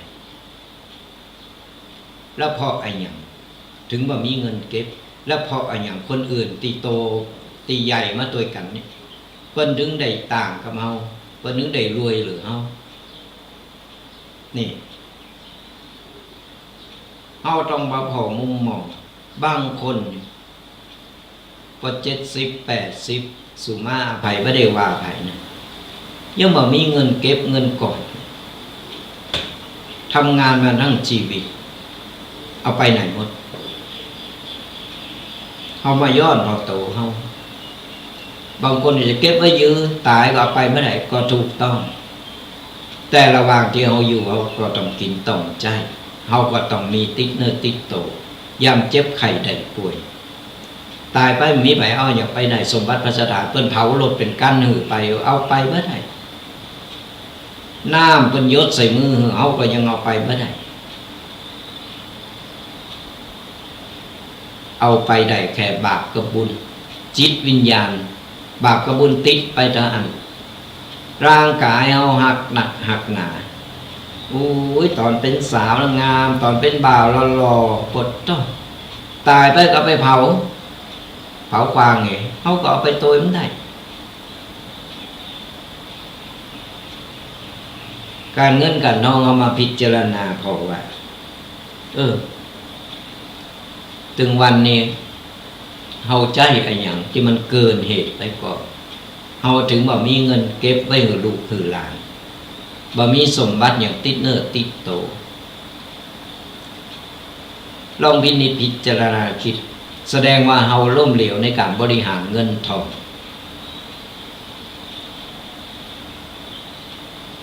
กี่ปีที่เฮาใหญ่มาจนป่านนี้70 80 90เลยบางคนก็เปิ้นยังมีสมบัติ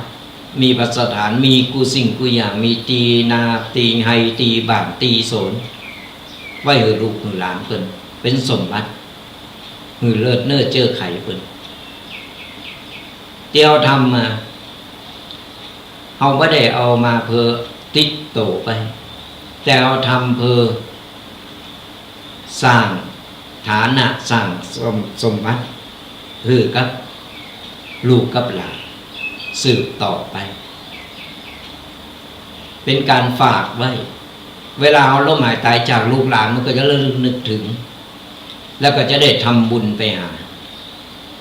ก็จะได้เงินเจ้านี่ทำบุญไปหาเขาก็จะได้อิ่มบุญก็เปิดส่วนครอบครัวใหม่ที่กำลังเริ่มตั้งเนื้อตั้งตัวให้เขาฟังแล้วลองคิดพินิจพิจารณาเขาหาได้เท่าที่เขาหาบ่ต้องไปทะเยอทะยานไปรูไปยาเอาของไปของคนใดคนหนึ่งมาหาด้วยแรงกายแรงใจของเขา หาได้เขาก็ต้องแบ่งออกเป็นส่วนเป็นส่วนเก็บไว้พองใจจ่ายไว้ในครอบครัวแบ่งไว้ในการที่เพื่อเจ็บไข้ได้ป่วยแล้วก็สร้างทรัพย์ภายในก็คือทำบุญทำทานเป็นการแบ่งปัน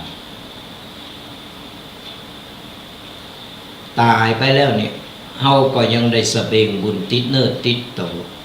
ทรัพย์สินเงินทองเฮาเอาไปบ่ได้เข้าของต่างๆเฮาเอาไปบ่ได้แต่เฮาได้ทรัพย์สินภายในก็คือบุญกุศลที่เฮาได้สร้างได้ทำเอาไว้ลูกหลานเพิ่นได้สมบัติต่อจากเฮาก็สรรเสริญเยินยอเพิ่นก็จะได้ทำบุญทำทานไปมือเฮาตายไปก็ตายตารับลูกหลานก็บ่ลำบากนี่เรื่องการเฮาต้องศึกษาให้รู้ได้เกี่ยวกับเรื่องการบริหารเงินทองต่างๆมาข้อที่10ข้อสุดท้ายมองโลกในแง่ดีแล้วชีวิตของเราจะเบาสบายก็อย่างที่บอกเกิดดีอู่ดีทำดีทุกอย่างมันก็จะดีเฮามองอย่างมันก็จะดีไปหมดมันก็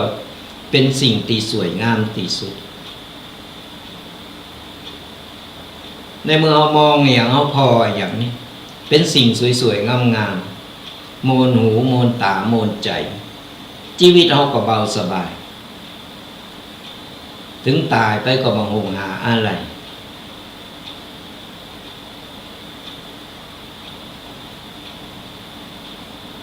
เพิ่นไปเบาสบายแบบมีบุญมีอยู่เคสหนึ่งศรัทธาญาติโยมทั้งหลายเมื่อ2 วันก่อนอาตมาภาพก็คุ้นเคยก็โยมอุ้ย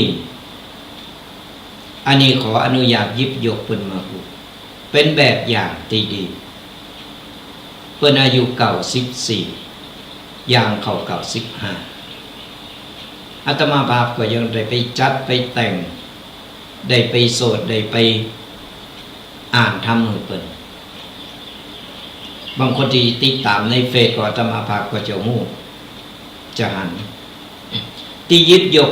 ออกมาเอามาบอกเป็นตัวอย่างก็เพราะอะไรอย่างคุณงามความดีคุณงามความดีอาตมาภาพก็เป็นเหมือนญาติกันเป็นคนข้างบ้านแต่ว่านับถือเหมือนอุ้ยเหมือนญาติเพราะเพิ่นเป็นคนที่ปล่อยวางเป็นคนที่สบายเวลาสนทนาธรรมเวลาไปว่างๆอาตมาภาพก็จะไปกับเพิ่นก็เรื่องธรรมะเรื่องอย่างเพิ่นก็เพิ่นแล้วสบายใจอายุเพิ่นนึงได้ยืนยาวความจำเพิ่นเป็นเลิศความจำเพิ่นดีศรัทธาญาติโยมทั้งหลายวันตานธรรมมหาวิบากอาตมาภาพก็ไปก็เปิ้นก็ยังจำได้เปิ้นก็ยังปั่นป้อนอยู่ดีมีสุขเนอตูเฮาก็อ่านธรรมไปก่อนเตะธรรมไปก่อนฟังเนออุ้ยฟังธรรมเนอวันนี้มาเตะธรรมอุ้ยฟังอุ้ยจะได้รับสบายจะได้รับสบายเนาะเพิ่น90 ปลายเดี๋ยวอุ้ยจะฟังเนอยกมือไหวเพิ่นก็ยกมือไหวเตะทำไปได้เกิงผูกเพิ่นก็เหมือนล่มขึ้นเอาก็ขนลุกเลยเอาก็บัลลังก์เนี่ยกันเขาก็พยายามใจแข็งเตะทำเองเพื่อเตะทำเสร็จเป็นได้หูกอศรัทธาญาติโยมทั้งหลายเพิ่นยกมือไหวสาธุสาธุอยู่เย็นเป็นสุขเนอเฮาพอขนลุกขั้นที่2 จากนั้นมาเปิ้นก็อุ่ยเป็นได้พองฟังเตดแล้วหูโมนตุอันอีแม่จะแม่อุ้ยจะได้รับสบายนะลูกหลานอยู่เย็นเป็นสุขเนอ94สลาญาติโยมทั้งหลายบ่ได้ใบหวยเนอะหวยจะออกวันนี้ล่ะ ตกแห่งวันน่ะเปิ้นก็รับสบายเนี่ยโดยบุญกุศลที่เปิ้นได้สร้างได้ทำเอามาตุกก็เลยได้ไปจัดอาตมาภาพได้ไปจัดไปเกมไปอย่างอื่นเปิ้นในฐานะที่เฮาเคารพนับถือเหมือนญาติพี่น้องเหมือนญาติพี่น้องเดียวกันเนี่ยบุญกุศลสลาญาติโยมทั้งหลายถึงเพิ่นอายุยืนความจำเพิ่นดีแล้วเพิ่นหู้โตเพิ่นตัวเพิ่นก็บอกว่าเพิ่นจะรับสบายแล้วเพิ่นได้ฟังธรรมแล้วอาตมาภาพก็บอกว่าอุ้ยก่อนจะรับนะอุ้ยนึกถึงหน้าตุไว้เนอเจ้าจะนึกถึงหน้าตุไว้เนาะเนี่ยกำลังเผาไปถวายก็บุญกุศลจะได้ส่งเพิ่นไปสู่ในภพภูมิที่ดีเนี่ยตั้ง10ข้อที่ได้ได้เอามาฝากศรัทธาญาติโยมกันเพิ่นว่าเป็นการเสพโตเก่าเสพโตเก่าอย่างไรเสพโตเก่าเฮาจะได้บุญได้กุศลเฮาจะได้บ่มีอย่างติดข้างในการดำเนินชีวิตในการที่เฮาละโลกไปแล้วบ่มีอย่างข้างคาใจเฮาก็บ่มีศัตรูมีแต่คนหักคนหวงในการที่เราจะจากไปก็ฝากเป็นข้อคิดกับศรัทธาญาติโยมทั้งหลายพออย่างน้อยก็ฟังแล้วก้อนใกล้เอาไว้ไปปฏิบัติลองนำบทศรัทธาญาติโยมทั้งหลายก็เอาบ่ยุ่งบ่เกี่ยวอย่างเรื่องของคนอื่นที่บ่ใจเรื่องของเฮาบ่เอาเรื่องที่บ่ดีบ่ดัดมาใส่สมองใส่หัวเฮาชีวิตเราก็อยู่อย่างสบายมีความสุขเพิ่นถึงบอกว่าปลงปล่อยวางในบรรปลายชีวิตเฮาจะรับสบายเฮาจะบ่ต้องมีอะไรอย่างข้างคาใจก็ฝากกันเอาไว้เอาละศรัทธาญาติโยมทั้งหลายพอนาฬิกายังมีเวลาเหลืออยู่ก็ขอฝากประชาสัมพันธ์กันแห่งกรรมหนึ่งขอฝากประชาสัมพันธ์ศรัทธาญาติโยมเป็นงานบุญงานการกุศลขอเชิญศรัทธาญาติโยมลูกศิษย์ลูกหาพุทธศาสนิกชนเข้าโรงงานพระราชทานเพลิงศพของพระเดชพระคุณเจ้าคุณพระพุทธบาทพิทักษ์อดีตรองเจ้าคณะจังหวัดลำพูนอดีตเจ้าคณะอำเภอป่าซางอดีตเจ้าอาวาสวัดพระพุทธบาทตากผาพระอารามหลวงงานพระราชทานเพลิงศพของเราจะจัดขึ้นในระหว่างวันที่19ถึง25มกราคมพ.ศ. 2569ณวัดพระพุทธบาทตากผาตำบลบักกอกอำเภอป่าซางจังหวัดลำพูนของเฮาไผเป็นลูกศิษย์ลูกหาเคยหูจักมักจีเคยเคารพนับถือเคยผ่านไปผ่านมาก็ขอเชิญเจริญพรกันได้เนอะไปโฮมกินโฮมตาลโฮมเป็นเจ้าภาพกันได้ไปจะเป็นเจ้าภาพอย่างแจ้งความจำนงกันไปได้ตอนนี้เราต้องการเจ้าภาพจำนวนหนักจำนวนหลายพอเป็นงานพระราชทานเพลิงศพก็ประชาสัมพันธ์บอกกันต่อกันไปตัวจะมีขึ้นงานพระราชทานเพลิงศพเจ้าคุณพระพุทธบาทพิทักษ์จะมีขึ้นในวันที่19ถึง25มกราคมเดือนนี้ศรัทธาญาติโยมเลยเมื่อกี่วันละไผสะดวก ช่วงไหนวันไหนไผสะดวกจะเป็นโรมเป็นเจ้าภาพผ่าไตเจ้าภาพสังฆทานเจ้าภาพโงตานต่างๆแจ้งความจำนงกันไม่ได้โดยตรงเลยก็ได้ตีวัดพระพุทธบาทตากผ้าจะมีคณะกรรมการคอยดูแลคอยอำนวยความสะดวกให้ศรัทธาญาติโยมกันหรือว่าอยู่ตั้งไก่มาบ่ได้ใครรวมเป็นเจ้าภาพก็ติดต่อมาทางวิทยุของเราก็ได้0826112245และอาตมาภาพก็จะเป็นสะพานบุญบอกรายละเอียดหรือศรัทธาญาติโยมสามารถติดต่อเข้ามาได้เหตุผลที่ว่าบอกเบอร์โทรบอกหมายเลขอย่างต่างๆเพราะว่าเดี๋ยวศรัทธาญาติโยมจะสับสนจะสับสนว่าก็ยังบอกด้วยตรงไปเลยเดี๋ยวศรัทธาญาติโยมจำไม่ได้จำผิดจำถูกเอาเบอร์โทรศัพท์เบอร์เดียวแล้วโทรมาเช็คโทรเข้ามาแล้วเขาก็จะได้บอกว่าติดต่อได้ตั้งได้สามารถติดต่อไผได้ไผเป็นคนดูแลก็อาตมาภาพจะเป็นสายบุญก็ฝากประชาสัมพันธ์แล้วบอกกันต่อกันไปตัวโทษกันแห่งกรรมหนึ่งเนาะศรัทธาญาติโยมตั้งหลายงานพระราชทานเพลิงศพพระเดชพระคุณเจ้าคุณพระพุทธบาทพิทักษ์อดีตรองเจ้าคณะจังหวัดลำพูนอดีตเจ้าคณะอำเภอป่าซางอดีตเจ้าอาวาสวัดพระพุทธบาทตากผ้าพระอารามหลวงจะมีขึ้นในระหว่างวันที่19ถึง25มกราคมพศ2569ณวัดพระพุทธบาทตากผ้าตำบลบางกอกอำเภอป่าซางจังหวัดลำพูน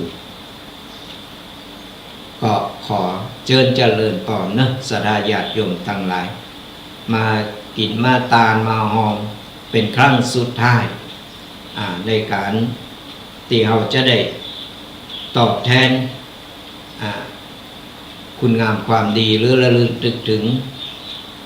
บุญกุศลต่างๆก็เป็นการทำบุญกตัญญูกตเวทิตาคุณในวาระสุดท้ายโอกาสสุดท้ายลูกศิษย์ลูกหาอยู่ตั้งใดหรือสาธุชนโทรไป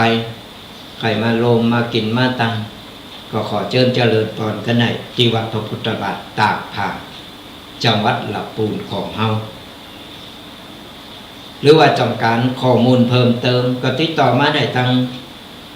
เบอร์โทรศัพท์นี้ก็ได้0826112245ก็สามารถติดต่อสอบถามรายละเอียดกันมาได้อาตมาภาพก็จะอำนวยความสะดวกประชาสัมพันธ์แล้วก็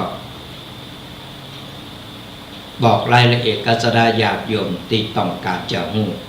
ก็ฝากประชาสัมพันธ์กันไปตัวเอาล่ะศรัทธาญาติโยมทั้งหลาย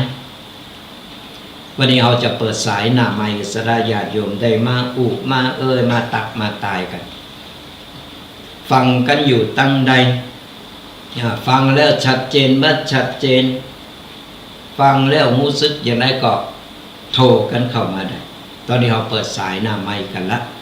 โทรกันเข้ามาอากาศเป็นอย่างไรใครงูอะไรยังถามก็โทรกันเข้ามาได้เบอร์โทรศัพท์เนศรัทธาญาติโยมทั้งหลายใครที่เข้ามาฟังใหม่ฟังรายการใหม่ก็โทรกันเข้ามาจดกันเอาไว้0826112245โทรมามามาตักมาตายกันวันนี้เสียงรู้สึกจะคึกกักเครื่องเสียงเมื่อก่อนถ้าจะหนาวเมื่อกันเนาะไม่ได้เช็คพอวันนี้ก็ต้องขอสู่มาอภัยตัวอาจจะคึกกักกันดับติดหน่อยแต่ก็โทรมาแจ้งได้นะเราจะได้ปรับปรุงแก้ไขกันก็ที่ตามรำตัวกันไปกับรายการธรรมะกำยองกตุกเจ้ายองป่าสร้างพระอาจารย์ประพันธ์หรือว่าตุกปีแดงฟังธรรมะสบายสไตล์ตุกปีแดงวัดบางกอก ทุกๆวันเสาร์ตั้งแต่เวลา8 โมงจนถึง10 โมงโดยประมาณ2 ชั่วโมงเต็มติดตามกันไปฟังกันไปหลายๆช่องทางนะบ่ว่าไผจะสะดวกตั้งฟังตั้งวิทยุตั้งช่อง YouTube ของตั้งสถานีวัดฝายหินหรือว่าจะเป็นตั้ง Facebook ของอาตมาภาพตุปีแดงวัดประกอบหรือว่าจะเป็นตั้งกลุ่มไลน์ต่างๆก็กดไลค์กดแชร์กดติดตามกันไปจะได้บ่ตกบ่พลาดในการฟังธรรมะจะได้บ่ตกบุญกันสรญาติโยมทั้งหลายก็สามารถโทรติดตามลามต้อยกันไปฟังอยู่ตั้งใดชัดเจนบ่ชัดเจนอย่างใดก็สามารถโทรมามามาตักมาตายกันได้นะโทรกันเข้ามา0826112245ก็ก็ขออนุโมทนาบุญทางสรญาติโยมคอมเมนต์มาทาง Facebook ไล่สดกันอยู่เดี๋ยวจบรายการธรรมภาพก็จะคอมเมนต์ตอบเนาะก็อนุโมทนาบุญตัวถามมาหลายอย่างหลายอันอาตมาภาพก็จะตอบกันไปแต่ไปสะดวกในการโทรศัพท์โทรกันเข้ามาเอาก็ไขหูเหมือนกันว่าอากาศอย่างเสียงเป็นอย่างไรชัดเจนเมื่อชัดเจนก็โทรกันเข้ามาเป็นกำลังอกกำลังใจกันฟังอยู่ตั้งใดหรือต้องการอะไรยังตีจัดถามก็สามารถโทรกันเข้ามา0826112245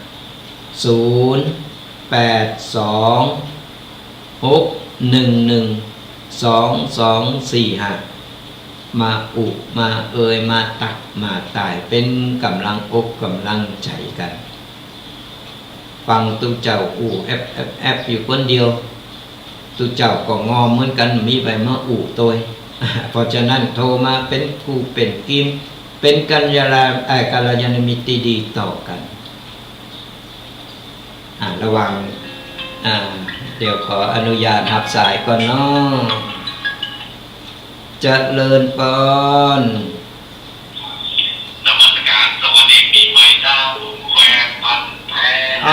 เจริญพรเสียงใสๆมาแล้วเป็นได้วันนี้ฟังชัดเจนเนาะ104 วัดไฟนี่ชัดแจ๋วดังไก่เลยครับเนาะชัดแจ๋วเลยดีละเป็นได้อากาศหนาวก็วันนี้ก็หนาวเท่าไหร่ครับเนาะก็หนาวเนาะ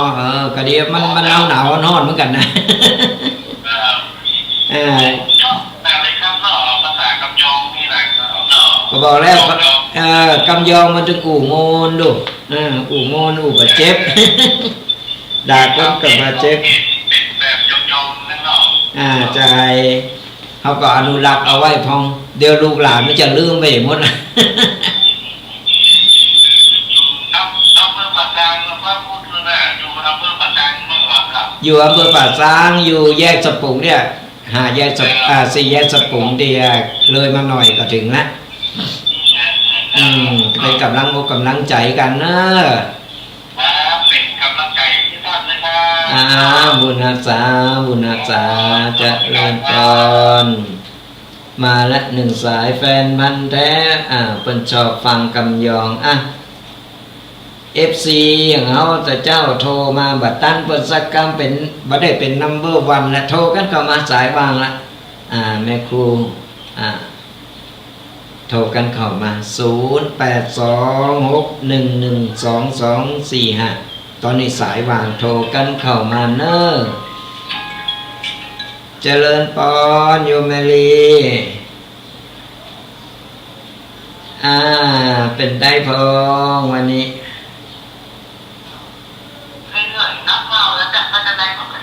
โอ้ยังมาเท่าเจอเขาจะไม่ว่าเท่าเจอ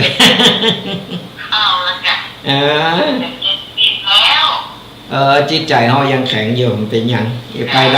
ด้มาได้อยู่เป็นอากาศเป็นไปนอนคืนเดียวมีอากาศ วันนั้นขึ้นไปบนดอยนะแม่ลีปลากันแปะน้ำกันหมดถึงขนาด ยังแย่เสือละ ถึงหมดถึงขนาดปลาเพิ่นเดิกมาสักทุ่ม2 ทุ่มเริ่มหนาวเย็นมาติ๊กกัดเข้ามาติ๊กกับตัวไผตัวมันกัน ตัวไผตัวมันเลยไม่ได้เข้าห้องน้ำอาบน้ำส่งน้ำสักกำนึงต่างเข้าเต้นเข้าตูของใบของมันเรียบร้อยโมทนาบุญเลยแน่ การบุญรักษาบุญมาฝากตัวบุญมาฝากโอ้โยมแม่ลีเปิดก็รวมทำบุญมาวันนั้นเสียได้เพิ่นได้ไปตัวโอ้ยหนาวสดาญาติโยมท่านไหนเหลือเพิ่นเอาไปแจในตู้เย็นกัน เหลือเพิ่นเอาไปแจในตู้เย็นในช่องฟิตนะปวดท้อง6 โมงป่ายสักทุ่มหนึ่งเริ่มละอากาศเริ่มนั่งคุยกันนั่งกันอยู่ดีๆสนทนาธรรมกันกำลังสนทนาธรรมกันได้สักกำเริ่มต่างคนต่างเริ่มกอดโตเก่าแล้วเลยเอาละโตไผโตมันไป ก็มวนดีอากาศเป็นเย็นวันนั้นไปแจกของไปข้ามคืนหนึ่งบุญก็ได้ใส่ก็เต็มสถาญาติโยมทั้งหลายกำปิกนาเปนโอ้ยเอาพักไม้ใส่เครือจากที่เปิ้นปลูกอยู่บนดอยเอาลงมาแจกจ่ายสถาญาติโยมตั้งลุมกันโอ้เป็นมวลเป็นงานเจริญปอนโอ้วันนี้เปิ้นวันนี้เปิ้นแบบตัน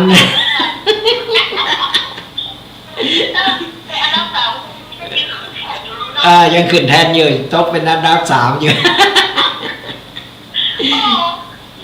มันก็มีขึ้น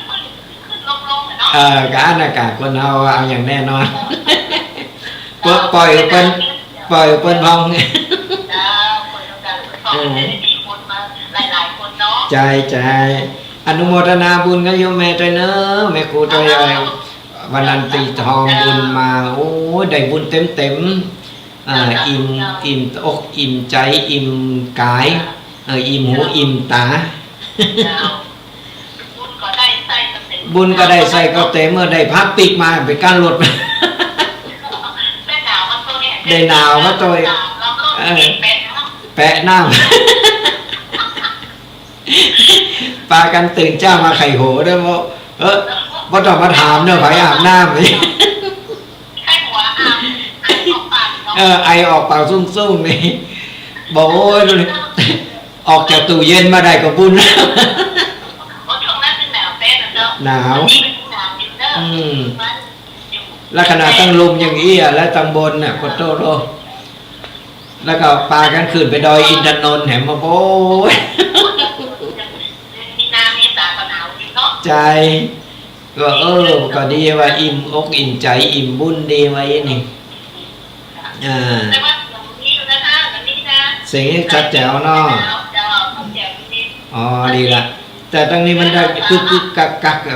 อย่าเป็นอย่างนี้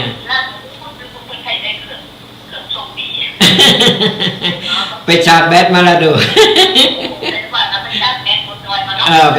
นดอยมาแล้วเอาบุญมาฝากนะบุญรักษาได้บุญโทนากัน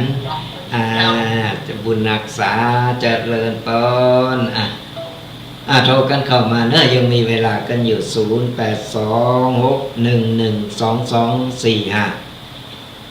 เฮานึกถึงบุญเฮาก็อิ่มบุญเนี่ยสดาญาติโยมทั้งหลายนี่แหละเพิ่นถึงบอกว่าเฮาระลึกนึกถึงบุญที่เฮาได้สร้างได้ทำ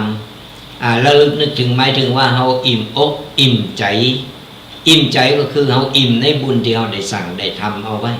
มันภาพมันยังติดหูติดตาติดใจอยู่ว่าบุญกุศลที่เฮาได้สั่งได้ทำเพิ่นถึงบอกว่าก่อนตายคนเฮาก่อนตายนึกถึงบุญกุศลที่เฮาได้สั่งได้ทำเฮาได้ไปทำบุญอย่างไหว้พองเฮาได้ไปสร้างไงโบสถ์วิหารได้ไปรวมบุญเนี่ยอย่างก็เพิ่นทอดปากฐินที่ไหนนี่บุญมันก็จะเกิดมันจากใจเฮาก็ไปด้วยจิตวิญญาณเฮาก็บุญจะติดไปโดยปนสะเบงบุญสะเบงติด โตติดใจเฮาไปเวลาเฮาล้มหายตายจากไปก็เฮาบ่ได้สร้างบุญไม่ได้สร้างกุศลไม่ได้ทำบุญไม่ได้ระลึกนึกถึงเลยตายไปเฮาก็บ่ฮู้จะไปนึกถึงอะไรหยังมันบ่ฮู้มันมีภาพอะไรอย่างที่จะเกิดขึ้นมาใน ในหน้าตรงหน้าเฮานี่ว่าก่อนเฮาจะถอดจิตมันเป็นอย่างนั้นสดาญาติโยมจังหลายเฮาเคยได้ยินกันอยู่ว่านอนตายตาบัดลับก็เพราะอย่างก็เพราะโหงแล้วนึกถึงสิ่งที่มันที่เฮาได้ไปทำสิ่งบ่ดีเอาไว้มันก็เพราะว่าพะวงมันนึกไหนว่าตั้นไหนจิตมันถอดไปแล้วมันก็จะไปอย่างนั้นมันก็ไปอบายภูมิแต่ใจเขาเป็นกุศลใจเขาเป็นกุศลเขาได้สร้างบุญสร้างกุศลได้ฟังธรรมะเขาถอดจิตไปจิตใจเขาก็อยู่ในธรรมในศีลในธรรมบุญกุศลส่งผลของเขาไปสู่ภพภูมิที่ดีที่เขาได้สั่งได้ทำเอาไว้เหมือนกันเนี่ยถึงบอกก่อนตายเราระลึกนึกถึงบุญกุศลถึงเขาว่าตายสักวันเขาก็ต้องตายแต่ก่อนที่เขาจะตายเขาทำคุณงามความดีเขาระลึกนึกถึงทบทวนบุญว่าจะไปนึกเสียได้บางคนก็มานึกเสียได้อันนั้นจิตใจเป็นอกุศลนะมีมารเข้ามาแทรก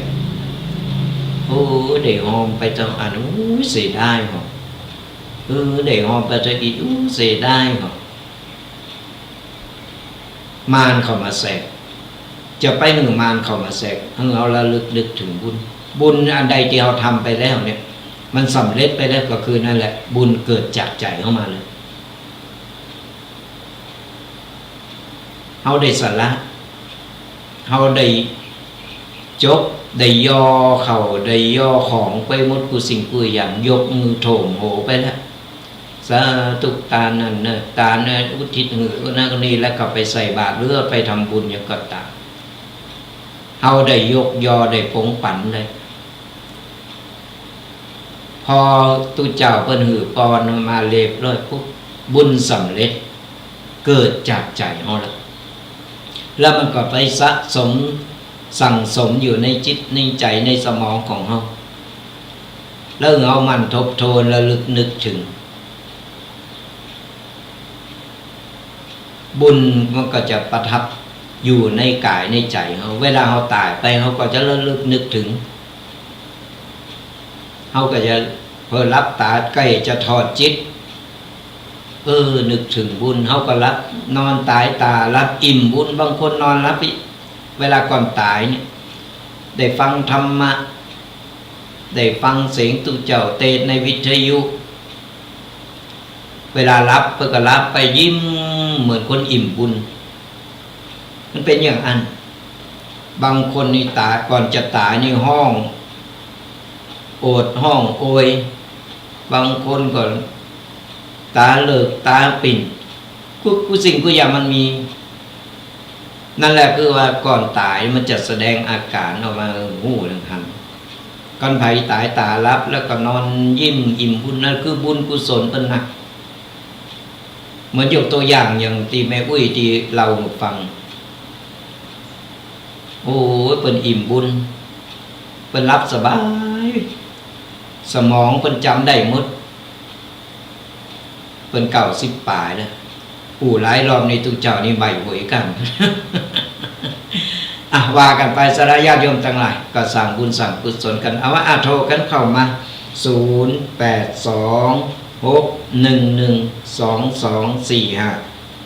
0826112245โทรมาอุบมามาตักมาตายกันไปฟังอยู่ตั้งใดรายงานกันเข้ามาเฮาก็จะได้ฮู้อันใดมันขาดตกบกพร่องเฮาก็จะได้ปรับปรุงแก้ไขกันโดยเฉพาะทางสถานีวิทยุคืน104.5นี่ก็มีแม่ข่ายแล้วมีเครือข่ายต่างๆฟังอยู่ตั้งใดเสียงตามสายอย่างก็โทรกันเข้ามาเนอะเป็นกำลังอกกำลังใจกันเฮาก็จะได้ฮู้ว่าตั้งนี้เป็นอย่างไรอากาศเป็นอย่างไรจะได้เป็นกัลยาณมิตรดีต่อกันจะได้รู้จักมักจีกันเอาไว้ เกิดมาจากหน้าจันได้มาปักมาพบกันได้มาเป็นกัลยาณมิตรดีต่อกันจะได้รวมบุญรวมกุศลด้วยกันแฮมมันมีที่มาที่ไปมีเหตุแล้วก็มีผลเพราะฉะนั้น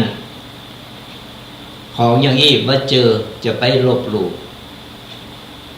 แล้วเราต้องไปกึดว่าเอาโตหลอดอย่างเดียวจะมันตึกตายไปแล้วมันเจียวหูตายแล้วมึงไปไหนเป็นห้องว่าคนมดอะไรตายยากเราต้องมีคือมันมีเหตุแล้วก็มีผลของมันเองก่อนบ่มีเหตุของนั้นก็บ่มีผลเพราะฉะนั้นนี่พระสัมมาสัมพุทธเจ้าเพิ่นนึงได้บอกได้สอนนึงเอาได้มันทำบุญทำกุศลบ่ว่าด้วยอย่างใดก็ดีด้วยกายวาจาใจบ่จำเป็นว่าทำบุญจะต้องว่าตุเจ้านี่ก็บอกทำบุญนี่ก็บุญจะต้องเอาปัจจัยมันบ่จำเป็นสนาญาติโยมทั้งหลายเป็นบางครั้งในการที่ว่าเอาทำบุญโดยปัจจัยในเมื่อเพิ่นว่าจะเอาไปทำอะไรอย่างนี่มันต้องใจปัจจัยอันนี้เอาก็สมควรบางครั้งการทำบุญการทำความดีมันอยู่ที่ใจเขาอย่างที่บอก3อย่างกึศดีอู่ดีทำดีก็เป็นบุญเป็นกุศลอย่างสดาญาติโยมมีพ่อแม่พ่ออุ้ยแม่อุ้ยที่ฟังรายการวิทยุฟังรายการธรรมะกันอยู่นี่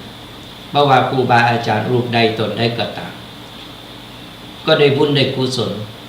ได้บุญในการฟังเอาฟังในบางครั้งเอาสิ่งที่เขาบอกเคยหู้เขาก็ได้หู้แจ้งสิ่งใดที่เขาบ่เคยได้หันได้ยินได้ฟังเขาได้หู้ได้หันได้ยินได้ฟังมันก็เป็นบุญเป็นกุศลมันเป็นสิ่งดีคนที่บ่ฟังเนี่ยมันก็บ่ฮู้แล้วเพิ่นว่าอะหยังยังได้พอเพิ่นบอกว่าฟังธรรมะวิทยุธรรมะเนี่ยหมุนหนีไปแล้วไปฟังเพลงคุณอันนั้นมันไม่ได้สร้างกุศลเอาฟังธรรมะเอาสบายใจเอาได้บุญได้กุศลตัว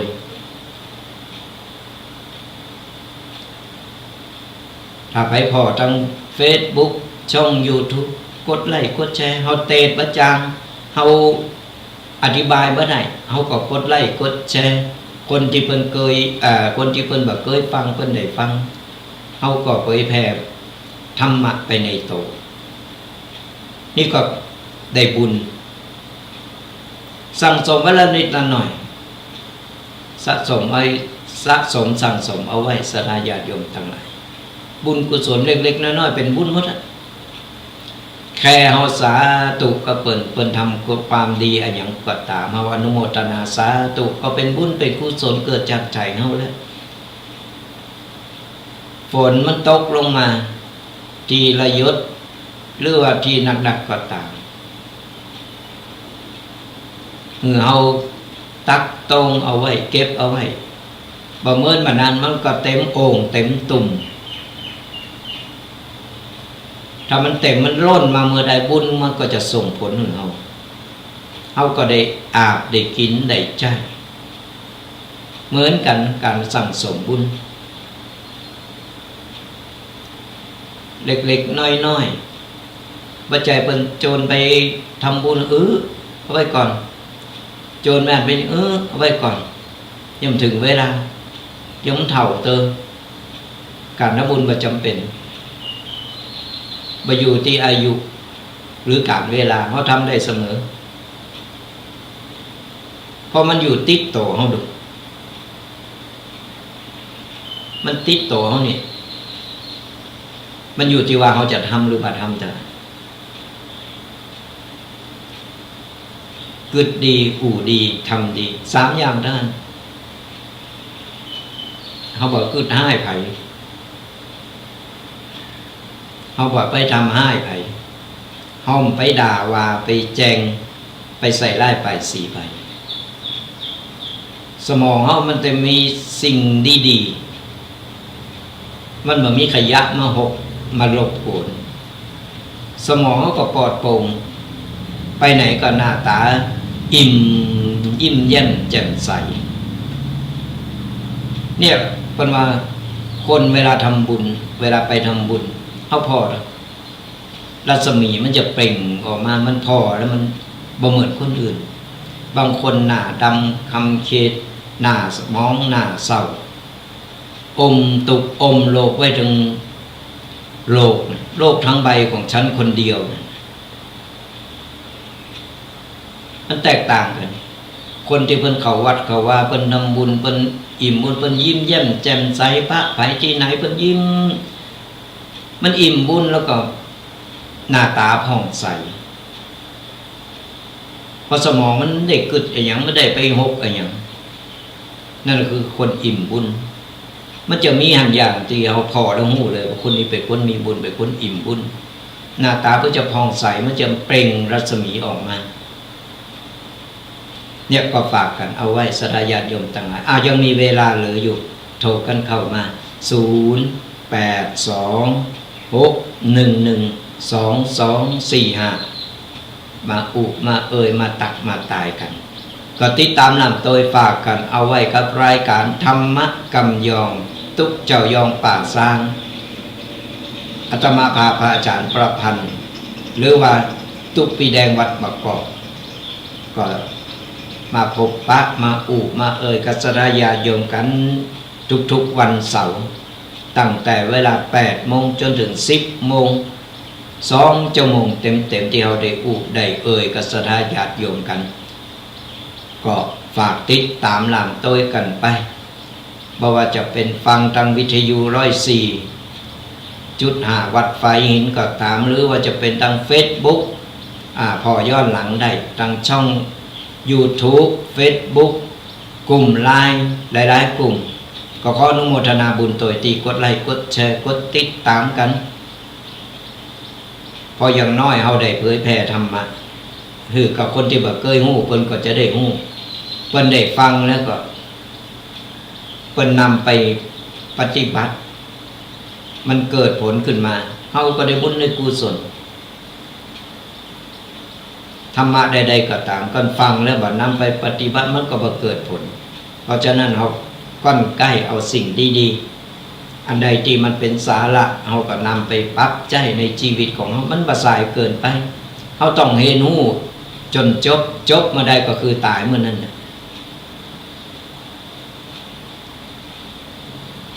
คงเห็นชีวิตของคนเฮานี่มันบ่มีวันจบเมื่อใดก็ลมหายใจของบ่มีนั่นคือเฮาจบหลักสูตรระหว่างที่เฮาอยู่นี่ประสบการณ์มันมาเรื่อยๆมันมีเฮาได้เห็นมู่มันหลายอย่างในแต่ละวันนี่100 วันปันเริงเดี๋ยวอันนั้นเกิดขึ้นมาเดี๋ยวอันนี้เดี๋ยวอันนั้นเดี๋ยวเฮาต้องปรับมันหือใดแล้วเฮาต้องอยู่กับมันหือใดคืออยู่กับปัจจุบันอย่าไปเอาอดีตและอนาคตมาเป็นข้อปิดกั้นหรือว่าเป็นสิ่งหวังหรือเป็นปมด้อยของตัวเองเอาปัจจุบันณบัดนี้ณเวลานี้ในแต่ละวันประเมินไปวันต่อวันต่อวันต่อวันไปว่าจะอยู่ไปวันกับวันต่อวันมันต่างกันอยู่ไปวันอันนั้นมันคนไร้สาระคนห้องว่าเท่ากะโหลกกะลาอยู่เตะฝุ่นเตะดินไปวันบ่เกิดประโยชน์บ่เป้ายิ่งแก่ยิ่งห่าวคนเฒ่าทำโตมีคุณค่าคนเคารพนับถือปัจจัยไร้สาระเมาไปวันยิ่งแก่ก็ยิ่งเมายิ่งเละตานี่เละกว่าสาวน้อยพุ่นกะลิ่มกะเลโตเก่าเอาโตบ่มันลุก บ่ได้ว่าไผเด้อ เนี่ยสดาญาติโยมทั้งหลายทำโตมีคุณค่าในบรรปลายชีวิตตายไปก็เพิ่นยังสรรเสริญเยินยอเพิ่นยังเคารพนับถือเพิ่นยังนึกถึงเฮายิ่งเฮาทำโตอยู่ไปวันรอวันตายมันบ่เกิดประโยชน์ โง่ควายตายไปเขายังมีกาหนังเขากูสิ่งกูอย่างยังมีกาคนตายไปแล้วเพิ่นยกเอาไปเผาอีกเด้อบ่มีคุณงามความดีบ่มีประโยชน์ยังขึ้นมาเลยในเมื่อร่างกายเพิ่นเอาไปเผาแต่คุณงามความดีเฮายังอยู่คือเพิ่นเคารพนับถือเพิ่นสร้างอนุสรณ์สร้างนี่ไว้เลยนี่ก็เพิ่นมาสร้างว่าก็คุณงามความดียังอยู่กับลูกกับหลานเป็นต้นบุญต้นแบบหรือกับลูกกับหลานลูกหลานก็จะเจริญรอยตามปัจจัยตายไปมันมีความดียังขึ้นมาเลยตายไปเป็นตายได้ก็ดีอยู่ไปก็ลบนับแผ่นดิน6 โลกไปหือประสาทเป็นแจงทำไปเถอะคุณงามความดีกุสิ่งกุอย่างใครทำก็ไปได้ไปบ่ทำก็ไม่ได้มันอยู่ที่การกระทำของเราเองทำดีกว่าตัวเราทำบ่ดีกว่าตัวเรามันอยู่ที่เราตัดสินใจเองเราคิดวิเคราะห์แยกแยะถูกต้องเราหู้อายุปูนนี้แล้วมันจะเป็นเท่าทารกโดยบ่มีประโยชน์ไปอย่างอยู่วันต่อวันคือวันนี้เราตื่นมาเรามีอายุเราตื่นขึ้นมาลืมตาอาปากพอยังได้มีโอกาสได้พอลูกพอหลานพอหันตะวันอยู่ก็เป็นบุญกุศลเรายังมีอยู่วันใดที่เรารับว่าตื่น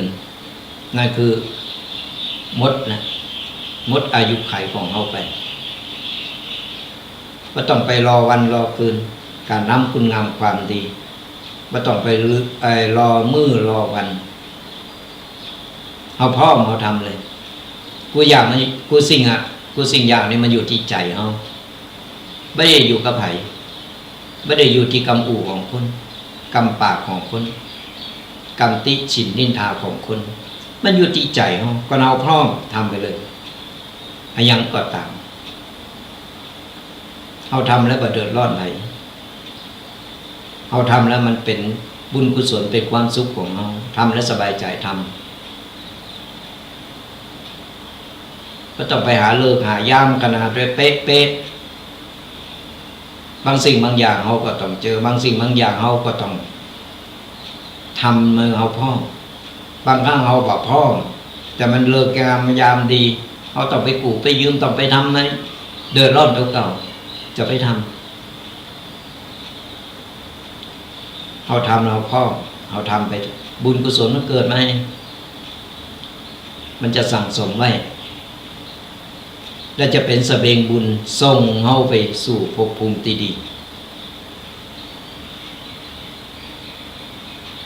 จะเกิดมาอีกจากหนึ่งบุญเดียวสั่งสมนั่นแหละมันจะส่งผลเฮาหรือไม่ได้เกิดเลยสู่นิพพานเลยก็ถือว่าเป็นบุญกุศลเฮานะมันก็ลองผิดลองถูกพระสัมมาสัมพุทธเจ้ากว่าจะสำเร็จอรหันต์เป็นสมเด็จพระสัมมาสัมพุทธเจ้าได้เพิ่งก็ลองผิดลองถูกมาหลายภพหลายชาติเป็นมมดกูสิ่งกูอย่างสัตว์เดรัจฉานก็เป็นมาแล้วเศรษฐียาโจขอทานเป็นมาหมดแล้วโดนเป็นขาเปิดแตงก็วันทุกภพทุกชาติกว่าจะผ่านมาได้กว่าจะสำเร็จมาได้กว่าจะมาจาสุดท้ายจะมาสำเร็จเป็นพระสัมมาสัมพุทธเจ้าเป็นพระอรหันต์ก็ย้อนเป็นสั่งสมบุญนั่นบุญไม่ได้สั่งตีเจอจาดเดียวเตอเดียวมันต้องสั่งสมไปเรื่อยๆก็ฝากเป็นขอบคิดกันเอาละสดายญาติโยมทั้งหลายอุไปอุมาพอนาฬิกาแล้วเหลือเวลาแหม5 นาทีก็คงจะยุติลงไว้แต่ตัวอีกก่อนเอาไว้ปะกันใหม่ในวันเสาร์หน้าถ้าบัติการติดงานต่างใดก็จะมาเป็นกูเป็นกินมามานำประกินการต่างๆมาเล่าสู่สดายญาติโยมฟังกันสุดท้ายนี้ก็ขออวยพรสดายญาติโยมจุคนจงหายตุกหายโศกหายโรคหายภัยหายเจ็บหายไข้นึกหวังสิ่งใดก็ขอสมดังปรารถนากุสิ่งกุปการ เงินทองไหลมาเทมาอย่าได้ขาดสายของเงินต่อเงินต่อเงินต่อเงินทำการงานใดๆเจริญก้าวหน้าทำมาค้าขายร่ำรวยทำไมทำสวนได้ผลผลิตเจริญงอกงามขายได้ราคาสุขภาพร่างกายแข็งแรงแก้วขาดปลอดภัยอายุมั่นขวัญยืนมีโจกมีใจมือบุญปกปักรักษาคุ้มครองกันกูคนเนอขอจัดเลิศก่อน